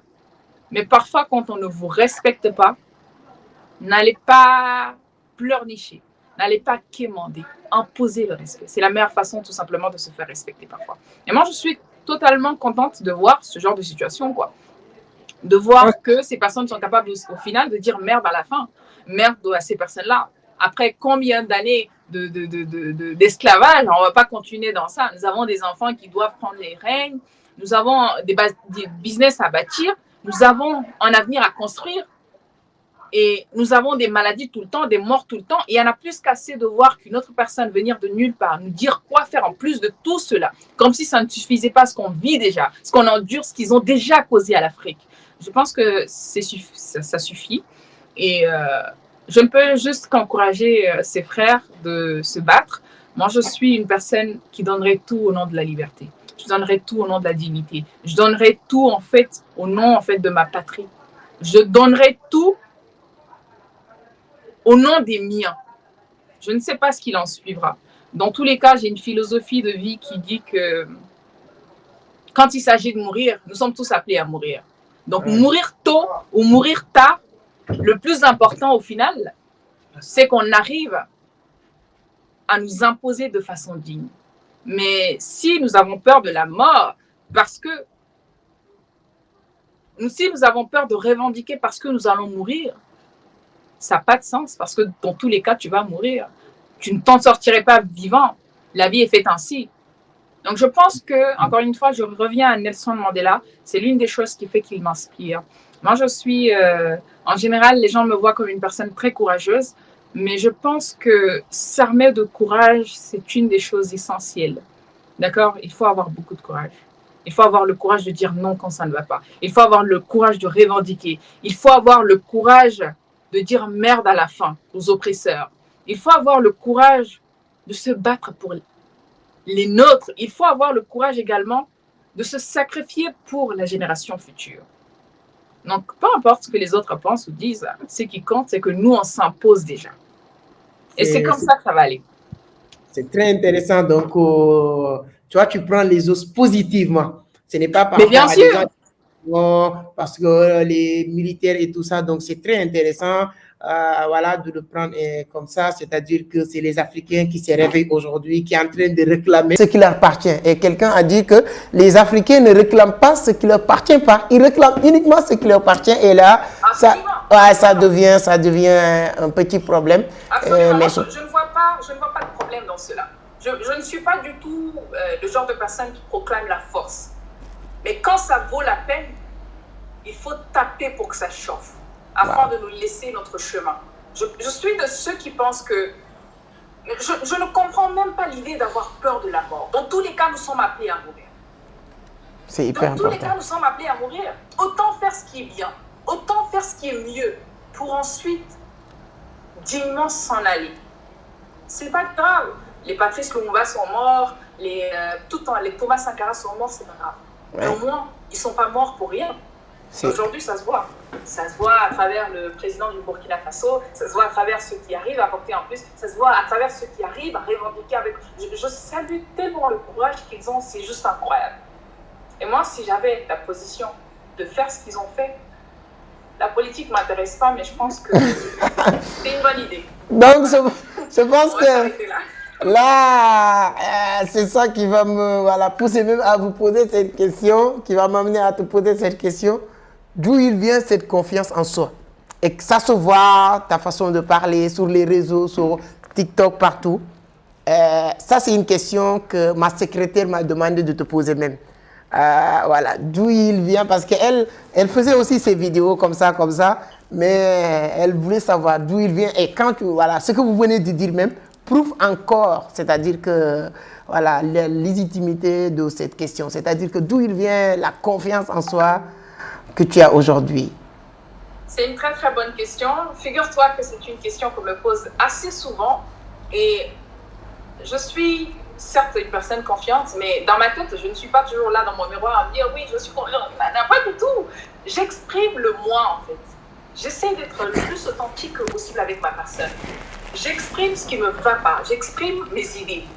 Je ne suis pas parfaite, je fais des erreurs et je l'accepte. Et je le dis d'ailleurs quand je fais des erreurs. Hein. Je ne suis pas quelqu'un de fermé d'esprit non plus. Mais au-delà de tout ça, je suis humain, je fais des erreurs.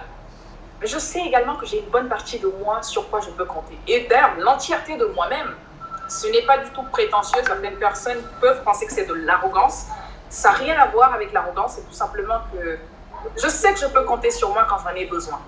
Je ne suis pas parfaite, mais je sais que je suis là pour moi et je serai toujours là pour moi. Les autres, je ne sais pas, mais moi, je suis toujours là pour moi. Et je n'ai pas toujours été confiante. Hein. Pour répondre à cette question, il faut savoir que j'ai été un petit peu complexée par mes camarades de classe à l'époque qui trouvaient que j'avais un gros front. Je ne sais pas si vous voyez que j'ai un gros front, mais bon, tant pis. Le plus important, c'est ce que je pense de moi. Voilà, le plus important, c'est ce que je pense de moi. Non, mais plus sérieusement, ils pensaient que j'avais un gros front. Et à l'époque, ils ont réussi justement à me faire complexer de cela. Je me suis dit, ah, ça y est, je ne suis pas très jolie parce que j'ai un gros front. Qui va vouloir de moi avec mon front?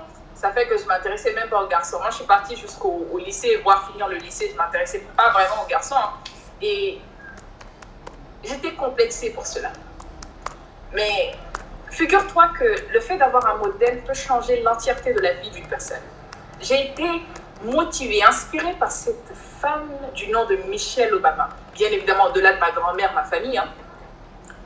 Quand je voyais Michelle Obama parler dans les interviews, dans les télés, mon père m'appelait toujours de venir regarder la télé avec lui. Je ne sais pas pourquoi, mais à chaque fois qu'elle passait à la télé, mon père m'appelait toujours pour venir regarder la télé avec lui en fait en même temps. Mon père aimait beaucoup les femmes très éduquées, les femmes qui arrivaient, ferme la porte, les femmes qui arrivaient en fait à dire ce qu'elles pensent, les femmes qui avaient quelque chose dans la tête. Il était fasciné par ce genre de femmes. Et ce qui fait qu'à chaque fois qu'elle sortait à la télé, vous regardez. Et il m'appelait pour qu'on regarde ses discours, ses agissements en même temps. Et là, le fait de regarder cette femme, de suivre cette femme en continuité, a fait en sorte que je me suis posé cette question. Comment je pourrais faire pour devenir Michelle Obama? Pas parce qu'elle est femme de président, hein, ça n'a rien à voir. Ouais. Mais comment je peux faire pour tenir un long discours devant les gens? Comment je peux faire pour inspirer plein de jeunes filles? Et dis-moi sur les commentaires, qu'est-ce que vous êtes en train d'apprendre avec Fanta? Je pense qu'elle a beaucoup de bagages et elle est en train de le prouver. C'est une dame que moi, je respecte beaucoup à travers les réseaux sociaux. Moi, je l'ai découverte à travers les réseaux sociaux. Et je le suivais sur TikTok. Voilà. Et la question que je me posais justement quand je voyais cette dame parler, je me disais, mais comment je pourrais faire pour m'adresser aux gens avec une telle grâce, une telle confiance en soi, une telle... comment je pourrais faire pour être la femme qu'elle est, tout simplement? Et encore une fois, je tiens à préciser que ça n'a rien à voir avec son statut de femme de président, rien à voir, mais simplement parce qu'elle avait un mot à dire à chaque personne, simplement parce qu'elle arrivait à tenir un discours devant des milliers de personnes, simplement parce qu'elle arrivait à être une référence pour beaucoup de personnes, elle arrivait à changer la vie de beaucoup de personnes à travers ses mots. Et là, je me suis dit, il faudrait que je lise, il faudrait que je travaille.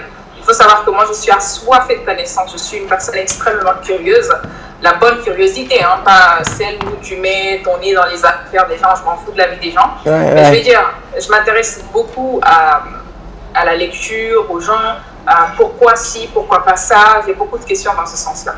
Voilà la raison pour laquelle je me suis tout simplement boostée. Je me suis dit, si tu veux être cette femme-là, il va falloir que tu élèves le niveau. Et du coup, j'ai essayé d'élever le niveau.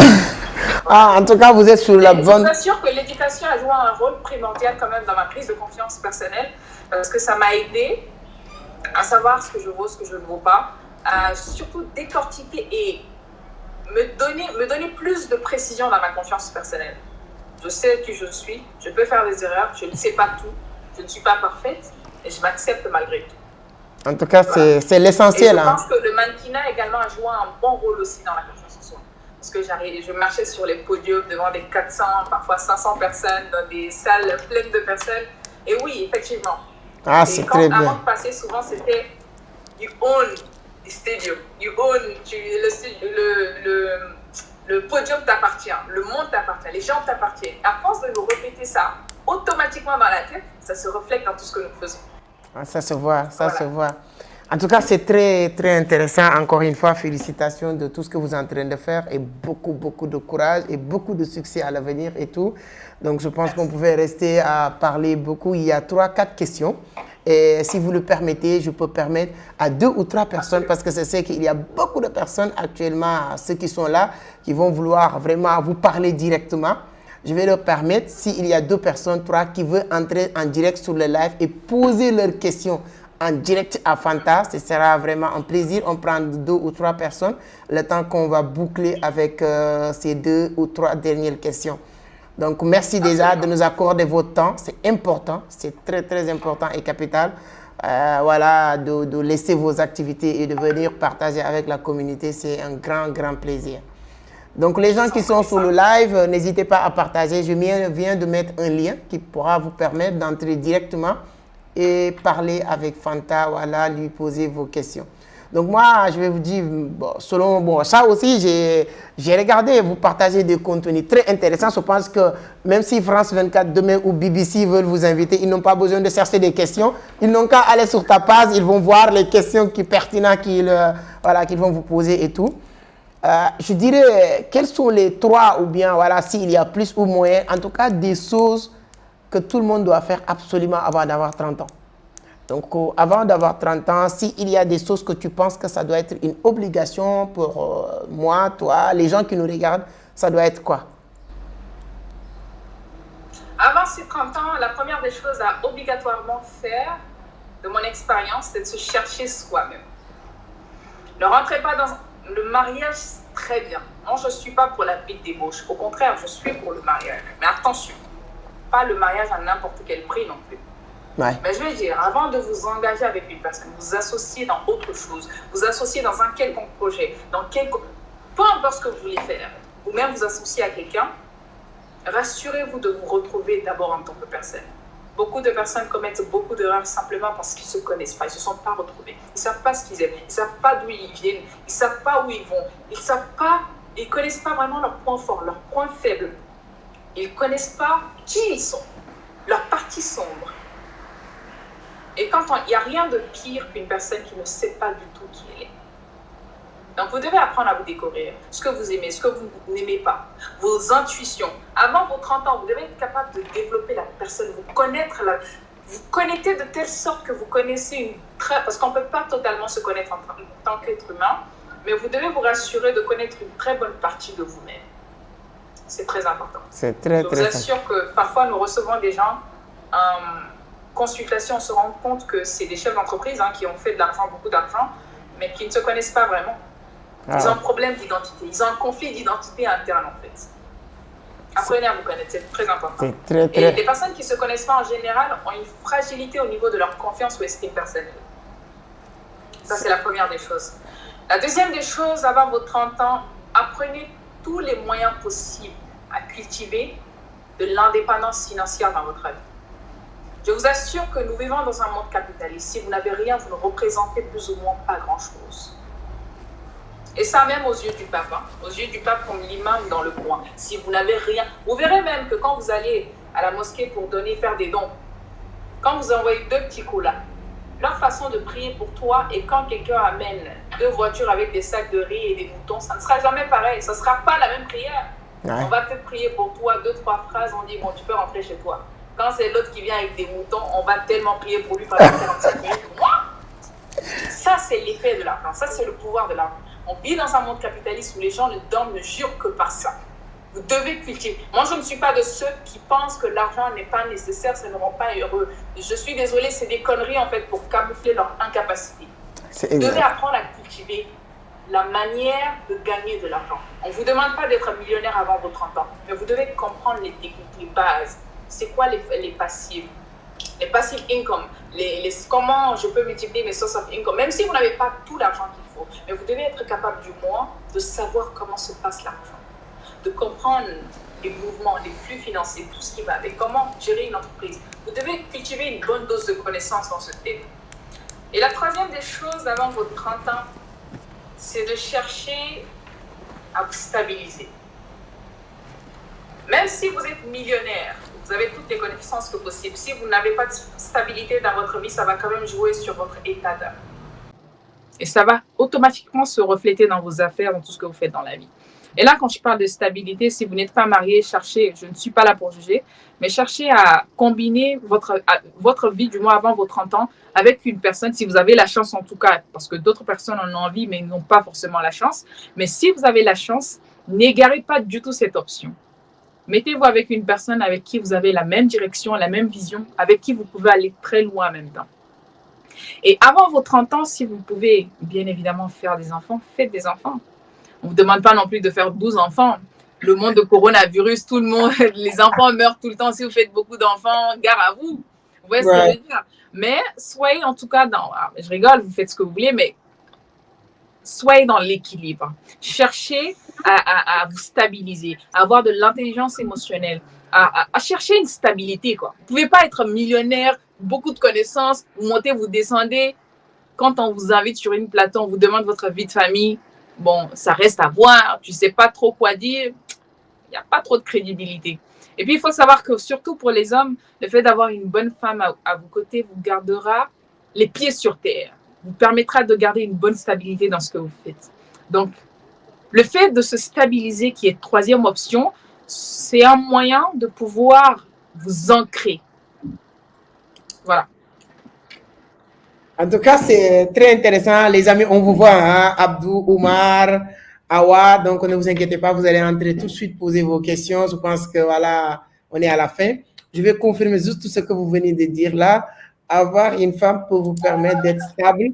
Moi, je me suis dit que les garçons actuellement, 30 ans, si tu as un peu, je ne dirais pas l'argent, mais un peu les moyens de se déplacer, si vous n'avez pas de femme, tu peux voilà, entrer sur des conneries de gauche à droite. Donc, je confirme à 100% ce que vous venez de dire. Et vous avez dit quelque chose de hyper important. Moi, toute personne qui me connaît savent très bien, j'aime bien parler de l'argent. Moi, je parle de business, comme vous avez dit, voilà, j'aime bien parler de la crypto-monnaie, pour ceux qui nous suivent. C'est pourquoi, de temps en temps, je vois sur les commentaires, voilà, parle-nous de business en ligne et tout. C'est pas tous les jours qu'on parle de 100% business en ligne quand même. Mais j'adore, moi, personnellement, ça c'est personnel, parler de l'argent. Parce que moi, je suis convaincu que sans l'argent, on peut rien faire. Moi, je ne suis pas là à chercher à dire non. Et moi, pour moi, sans l'argent, on ne peut absolument rien faire. On ne peut même pas vivre correctement. Et quelqu'un qui m'a dit que voilà, l'argent, un ami, l'argent ne peut pas acheter la santé. Je lui dis que je préfère tomber malade avec beaucoup d'argent. Au moins, les gens vont venir me rendre visite. Mais si tu es malade sans l'argent, même visite, tu n'auras pas. Donc, c'est très important de comprendre l'importance de l'argent. C'est pourquoi, comment gagner de l'argent sur Internet? Je pense qu'aujourd'hui, vos business tournent autour de l'Internet. On va parler de, selon vous, comment gagner de l'argent sur Internet, quelles sont les stratégies que tu mets en place pour faire entrer de l'argent à travers Internet aujourd'hui? Je vais peut-être vous choquer, mais mon but, ce n'était pas du tout de faire de l'argent sur Internet. Mon but, c'était tout simplement de partager, d'aider ma communauté, d'apporter un véritable plus à ma communauté, qui est la communauté africaine. J'en ai marre, en fait, des plaintes, j'en ai marre de ces personnes qui pleurent, j'en ai marre des gens qui disent comment faire, mais qui ne trouvent jamais de réponse à leurs questions. Simplement parce que nous passons beaucoup plus de temps à twerker sur les réseaux sociaux plutôt que d'apporter des solutions concrètes pour la jeunesse. J'en avais marre de tout ça. Je me suis dit, plutôt que de me plaindre que les autres font mal, je ferais mieux de prendre mon micro et de dire ce que je pense. Voilà. Et je n'avais pas de stratégie derrière pour faire de l'argent, hein. La seule stratégie que j'avais, c'était d'aider. Et il faut savoir que j'ai travaillé pour plusieurs cabinets de conseil, comme je le dis assez souvent, mais je n'avais pas non plus l'intention de créer un cabinet de conseil. Actuellement, c'est comment? C'est bon? Oui, c'est bon, on vous entend. Ok, parce que moi, je n'avais pas vraiment prévu d'intervenir sur les lives, mais en suivant les lives, j'ai vu vraiment le charisme du Fanta. Je me suis dit, là, il faut que je vous dise quelque chose. Donc, c'est vraiment extraordinaire. Moi, je ne m'attendais pas vraiment à ce genre de live. Je commence par féliciter d'abord Fanta et vous aussi, M. Sek, parce que c'est grâce à vous qu'on vient de la rencontrer. Chaque jour, quand même, on est ensemble, on partage beaucoup de choses entre nous. réside au Occident et puis qu'elle fait ce genre de boulot. Moi, je ne la connaissais pas, c'est ce que je veux dire. Vraiment, félicitations pour ce qu'elle est en train d'apporter. Parce que quand on prend l'Afrique, près de 80% des femmes ont peur de se lancer. On les parle de l'entrepreneuriat, ils ont toujours peur. Les 20% aussi qui se lancent, c'est seulement peut-être 5% qui vont avoir le courage de réussir dans le domaine. Si elle a vraiment cette volonté de sensibiliser ces femmes à se lancer, c'est vraiment extraordinaire. C'est ce que je voudrais dire. Et aussi, ce que je peux poser comme question, comment elle est parvenue à surmonter ces obstacles dont les autres femmes ont peur d'affronter. Parce que quand les femmes ont toujours peur, c'est la voie facile, la voie de sécurité, entre boulot, je veux dire salariat et tout, c'est ce qu'ils vivent très généralement. Parce que moi, j'ai suivi une conférence tout récemment. Dans la salle, on a posé la question à une femme ou à une fille. Elle a dit qu'elle ne va jamais entreprendre. On a dit pourquoi elle ne va jamais entreprendre. Elle dit que vraiment l'entrepreneuriat n'est pas fait pour elle. Elle préfère être salariée et avoir les paiements chaque mois. Donc moi, je n'ai pas compris pourquoi elle a osé dire ça. On était plus de 300 personnes dans la salle. Mais elle a eu la volonté de dire qu'elle ne va jamais se lancer. Elle n'était pas seule, il y avait d'autres femmes aussi. Donc moi, je me suis dit pourquoi. Même aujourd'hui, quand on lance des formations, quand on lance des conférences, tu vas voir que les femmes sont trop minimes. Mais qu'est-ce qui fait ça? Ou bien elles n'ont pas la confiance en elles. Qu'est-ce qui les empêche au fait de réussir dans les domaines? Alors que nous avons tous les mêmes armes. Ce n'est pas écrit. Orienté. Voilà. Donc, j'ai besoin un peu de vos conseils pour les novices en entrepreneuriat. Comment est-ce qu'il faut commencer dans les tout débuts? Au début, c'est d'identifier ce que vous voulez. C'est ça ma question. D'accord. Au début, c'est d'identifier premièrement ce que vous voulez faire. Est-ce que vous savez déjà ce que vous voulez faire? Oui. D'accord. Ce que je vais faire concrètement sur les réseaux, c'est la vente. D'accord. Et la vente de quoi? Vous n'êtes pas obligé de dire, mais je veux dire, est-ce que vous savez qu'est-ce que vous voulez vendre? Oui, je connais, je sais quel produit est-ce que je veux vendre. D'accord. Et quel est votre Il s'agit des produits électroniques. Quelle est votre approche pour pouvoir vendre ce produit? Bon, d'abord, j'ai créé des pages Facebook là où je vais utiliser les nouveaux outils de Facebook Meta pour commercialiser ces produits. D'accord. Donc, si je comprends bien, vous allez sur Facebook, vous créez, ensuite vous prenez votre produit, vous parlez de votre produit toujours, j'ai tel produit. C'est ça votre stratégie, c'est ça? Oui, c'est bien cela. Alors, c'est une stratégie quasi imparfaite. Je ne suis personne pour juger en fait l'entièreté de la stratégie, mais je veux dire que ce n'est pas spécialement la meilleure des approches. L'une des choses qui a marché depuis la nuit des temps sur les réseaux sociaux, c'est de vendre à travers une aide. Je ne sais pas si vous voyez ce que je veux dire. Vous n'allez pas vous implanter par exemple dans le marché en disant « Coucou tout le monde, j'ai par exemple ce drapeau à vendre, venez acheter, j'ai ce drapeau à vendre. » Vous savez que ça ne marche pas, surtout avec les Africains, ça ne fonctionne pas. Et l'une des meilleures choses à faire ici, c'est premièrement de voir le problème qu'ont ces personnes qui sont censées acheter tes produits. Et de cultiver une sorte de thématique autour de ces problèmes qu'ils rencontrent justement. De parler des problèmes, de parler des conséquences et surtout d'apporter une solution là derrière. Et là, ça pourrait passer par le fait de donner des conseils sur tes produits, le fait de dire, montrer des études à l'appui, disant combien de fois le manque de ton produit peut apporter. En fait, là, c'est vraiment de la vente. De dire combien de fois le manque de ce produit peut causer en fait des dégâts. Excusez-moi, est-ce que vous m'entendez? Oui, parfaitement. En fait, c'est de créer une sorte de thématique autour de laquelle vous pouvez déjà regrouper les gens, d'accord? Quand on est sur les réseaux sociaux, on ne vient pas tout simplement vendre un produit.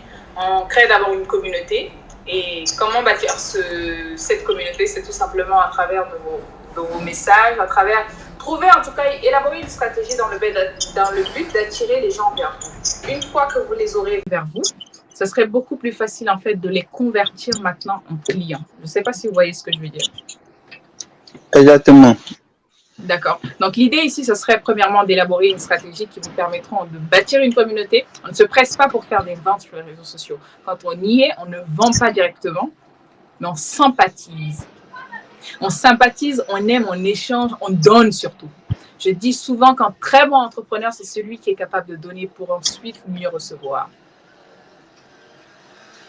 D'accord. D'autres personnes pensent que c'est de la manipulation, mais moi, je pense tout simplement que c'est une stratégie. Voilà. D'accord.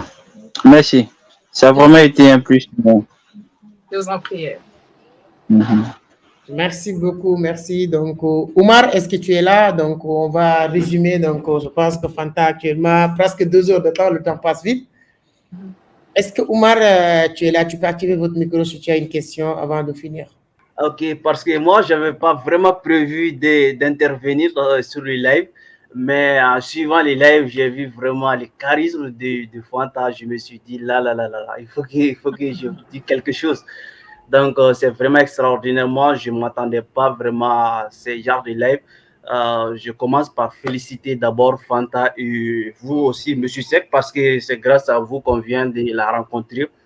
Chaque jour, quand même, on est ensemble, on partage beaucoup de choses entre nous. On réside au l'Occident et puis qu'elle fait ce genre de boulot. Moi, je ne la connaissais pas, c'est ce que je veux dire. Vraiment, félicitations pour ce qu'elle est en train d'apporter. Parce que quand on prend l'Afrique, près de 80% des femmes ont peur de se lancer. On les parle de l'entrepreneuriat, ils ont toujours peur. Les 20% aussi qui se lancent, c'est seulement peut-être 5% qui vont avoir le courage de réussir dans le domaine. Si elle a vraiment cette volonté de sensibiliser ces femmes à se lancer, c'est vraiment extraordinaire. C'est ce que je voulais dire. Et aussi, ce que je peux poser comme question, comment elle est parvenue à surmonter ces obstacles dont les autres femmes ont peur d'affronter. Parce que quand les femmes ont toujours peur, la voie facile, la voie de sécurité, entre boulot, doulot, je veux dire salariat et tout, c'est ce qu'il vit très généralement. Parce que moi, j'ai suivi une conférence tout récemment. Dans la salle, on a posé la question à une femme ou à une fille. Elle a dit qu'elle ne va jamais entreprendre. On a dit pourquoi elle ne va jamais entreprendre. Elle dit que vraiment l'entrepreneuriat n'est pas fait pour elle. Elle préfère être salariée et avoir les paiements chaque mois. Donc, moi, je n'ai pas compris pourquoi elle a osé dire ça. On était plus de 300 personnes dans la salle. Mais là, elle a eu la volonté de dire qu'elle ne va jamais se lancer. Elle n'était pas seule, il y avait d'autres femmes aussi. Donc, moi, je me suis dit pourquoi. Même aujourd'hui, quand on lance des formations, quand on lance des conférences, tu vas voir que les femmes sont trop minimes. Mais qu'est-ce qui fait ça? Ou bien elles n'ont pas la confiance en eux. Qu'est-ce qui les empêche au fait de réussir dans les domaines? Alors que nous avons tous les mêmes armes. Ce n'est pas écrit sur la tête des hommes que c'est seulement les hommes qui vont réussir ou bien seulement les femmes vont échouer. Mais les femmes ont toujours peur de se lancer. Qu'est-ce qui fait ça? Fanta, vous aussi, vous pouvez nous répondre ça. Et qu'est-ce qui vous a permis aussi d'avoir vraiment le courage d'affronter vos pairs et d'avoir à ce niveau, quoi. C'est ce que je voudrais demander. Je vous remercie très cher pour la question. C'est une question très pertinente. Il faut comprendre que normalement, chez l'être humain en général, réside une zone, dans une partie en fait de notre cerveau qui a constamment peur de se lancer, qui a peur de franchir les étapes, qui a peur justement de se lancer dans l'inconnu. Donc, c'est propre à l'être humain. Et ça, on ne peut pas forcément en vouloir aux gens. D'autres personnes prennent l'initiative d'affronter ces peurs, malgré beaucoup de challenges qu'il peut y avoir, d'accord, de faire ce saut dans l'inconnu. Et l'idée ici, encore une fois, je ne peux pas spécialement vous répondre pourquoi certaines personnes ont peur de se lancer, mais je peux dire que c'est la nature de l'être humain d'avoir peur parfois de se lancer dans l'inconnu. Mais il faut comprendre également que parfois, le terrain ne favorise pas l'entrepreneuriat justement aux entrepreneurs. ce qui fait que certaines personnes également ne sont pas très encouragées à se lancer dans les affaires. On prend le cas dans des pays en Afrique, hein. On se rend compte que parfois, les gens ont envie de bien faire, mais il suffit tout simplement d'un petit nom pour décourager l'ensemble en fait de ses envies, de ses désirs. Parfois, je pense que le gouvernement également et ceux qui sont sur place doivent faciliter le terrain aux entrepreneurs, à ces femmes-là d'entreprendre. Vous savez, quand je fais par exemple du conseil, je me rends compte qu'il y a tout type de personnes. Il y a des personnes, il suffit tout simplement de leur dire « tu es capable de le faire ». Parfois, mon travail, et je ne suis pas coach, hein, je tiens à le préciser, c'est très important pour moi de le préciser, parce que je vois beaucoup de personnes sur les réseaux sociaux m'appeler coach. Je ne suis pas du tout coach, je n'ai pas de certificat qui prouve que je suis coach. Voilà, j'aime conseiller, j'aime partager, j'ai l'expérience dans le conseil, j'ai travaillé pour pas mal de cabinets de conseil, mais je ne suis pas coach. Et quand je suis certaines personnes en conseil, je me rends compte qu'ils ont tout simplement besoin parfois d'un coup de boost pour ressortir la meilleure version d'elles-mêmes. Et c'est fou. C'est fou comment les gens peuvent produire parfois des résultats très étonnants par le simple fait qu'on arrive à leur donner un petit coup de boost. Parfois, les gens manquent de confiance en eux, pas parce qu'ils sont incapables de le faire, mais parce qu'ils se disent qu'ils sont incapables de le faire. Voilà pourquoi certaines personnes ne prennent pas d'action et certaines personnes également sont envahies par la peur de se faire ridiculiser, la peur de se faire juger, la peur d'échouer. Certaines personnes n'avancent pas pour ces raisons. Et moi, je me dis, au-delà de tout ça, je ne sais pas ce qui va se passer, je ne sais pas dans 5 ans, dans 10 ans, où est-ce que je vais me retrouver, mais ce qui est sûr, c'est que je fonce vers ce qui m'anime pour l'instant. Et puis, avec le temps, on verra bien. Mais je pense que je ne peux pas forcément blâmer ces femmes-là. Je ne pourrais que les encourager. Et c'est ça mon travail parfois. Parfois, quand je fais du conseil, je ne donne pas de solution extraordinaire. Mais j'ai la chance également d'avoir l'art et la manière de motiver les gens très rapidement. Quand je suis face à ces personnes, de réveiller l'envie, la niaque en la personne. Et parfois, il suffit tout simplement d'un entretien pour que la personne te dise « Fanta, tu sais que depuis que tu m'as parlé, et pour que la personne te dise, Fanta, tu sais que depuis que tu m'as parlé, je n'arrête pas de cogiter dans la tête. » Et moi, c'est vraiment une des choses pour lesquelles je suis très reconnaissante, quoi. Un des cadeaux, dons de Dieu pour lesquels je ne peux qu'être reconnaissante. Voilà. Donc, c'est tout ce qu'on pourrait faire. Vous de votre côté, moi de mon côté, mon frère cherche de son côté d'encourager davantage, d'essayer en fait de sortir cette lumière, cette niaque en ces personnes-là, justement de faire quelque chose de leur vie. C'est très intéressant. En tout cas, ne dites jamais, comme on dit, il ne faut plus jamais dire « je ne donne pas des solutions extraordinaires ». C'est extraordinaire. Les gens, ils n'ont pas besoin de quelque chose d'extraordinaire. Ils ont besoin de quelque chose d'ordinaire qui va leur rendre extraordinaire. Comme tu l'as dit, il suffit juste que Tchonia t'écrit pour te dire que tu dois parler. Tout est voilà. Donc, les petits trucs que tu dis là, ne le sous-estimez jamais. C'est hyper important. En tout cas, moi, je suis très content aujourd'hui de discuter, échanger avec vous. Et je sais que toutes les personnes qui vont eu aussi l'occasion de regarder cette vidéo, ils vont apprendre beaucoup de choses. C'est hyper important. J'aurais bien aimé continuer sur ce cas demain, mais comme on dit, chaque début doit avoir un fin. Chaque introduction doit aussi avoir une conclusion. Donc là, on sera obligé, même si on voulait continuer de discuter, d'apprendre. J'aime bien dire que je n'ai pas peur de perdre de l'argent dans une journée. Je n'ai pas peur aussi de faire une journée sans gagner de l'argent. Mais j'ai toujours peur de faire une journée sans apprendre quelque chose de nouveau. Moi, s'il y a une seule chose que j'ai peur, c'est ça. Et c'est pourquoi quand les gens disent que c'est pas bien ici ou c'est... Ça, c'est pas grave. Mais j'adore apprendre pour que demain, demain sera meilleur qu'aujourd'hui. Et je pense qu'avec ça, nous allons vraiment grandir ensemble. En tout cas, je ne pouvais jamais vous remercier. Comme disait l'une de mes films préférés, Suits, de Harvey Specter, il dit « Tout le monde a une dette envers moi ». Je ne dirais pas que j'ai une dette aujourd'hui envers toi, mais dis-toi que vraiment, on est très content. Et voilà. Je suis vraiment très heureuse. Merci de m'avoir invitée. Et je te remercie également pour tout ce que tu fais pour la jeunesse. Je trouve que tu as beaucoup d'énergie, beaucoup de niaque d'avancée, surtout beaucoup de... je vois en fait que tu as un truc qui pourrait faire en sorte que beaucoup de personnes en vivent. C'est cette faculté de vouloir continuer encore et encore, peu importe le regard. Tu m'as l'air d'une personne qui se fiche pas mal de ce que pensent ou disent les autres. Ce qui compte, c'est ton objectif. Et j'apprécie beaucoup l'énergie. Ce n'est pas que tu l'as dit, hein, c'est l'énergie que je ressens quand je te vois faire des vidéos, quand je te... Voilà. Et je pense que tu peux aller très loin également. Et j'aime beaucoup ce côté très social parce que c'est bien de faire de l'argent. Mais aussi, il faut tendre la main aux autres. Il faut aider les autres à grimper. Je dis souvent que la meilleure façon de grimper, aller très loin dans la vie, c'est en élevant, en amenant les autres vers nous, à nous pousser en même temps. En même temps qu'ils nous poussent, en même temps qu'ils grandissent également. C'est ça un vrai leader. Donc, je te remercie pour ce que tu fais et continue ainsi. Qui sait, peut-être qu'un jour, on te verra bien organiser des conférences par-ci, par-là pour inspirer beaucoup d'entrepreneurs.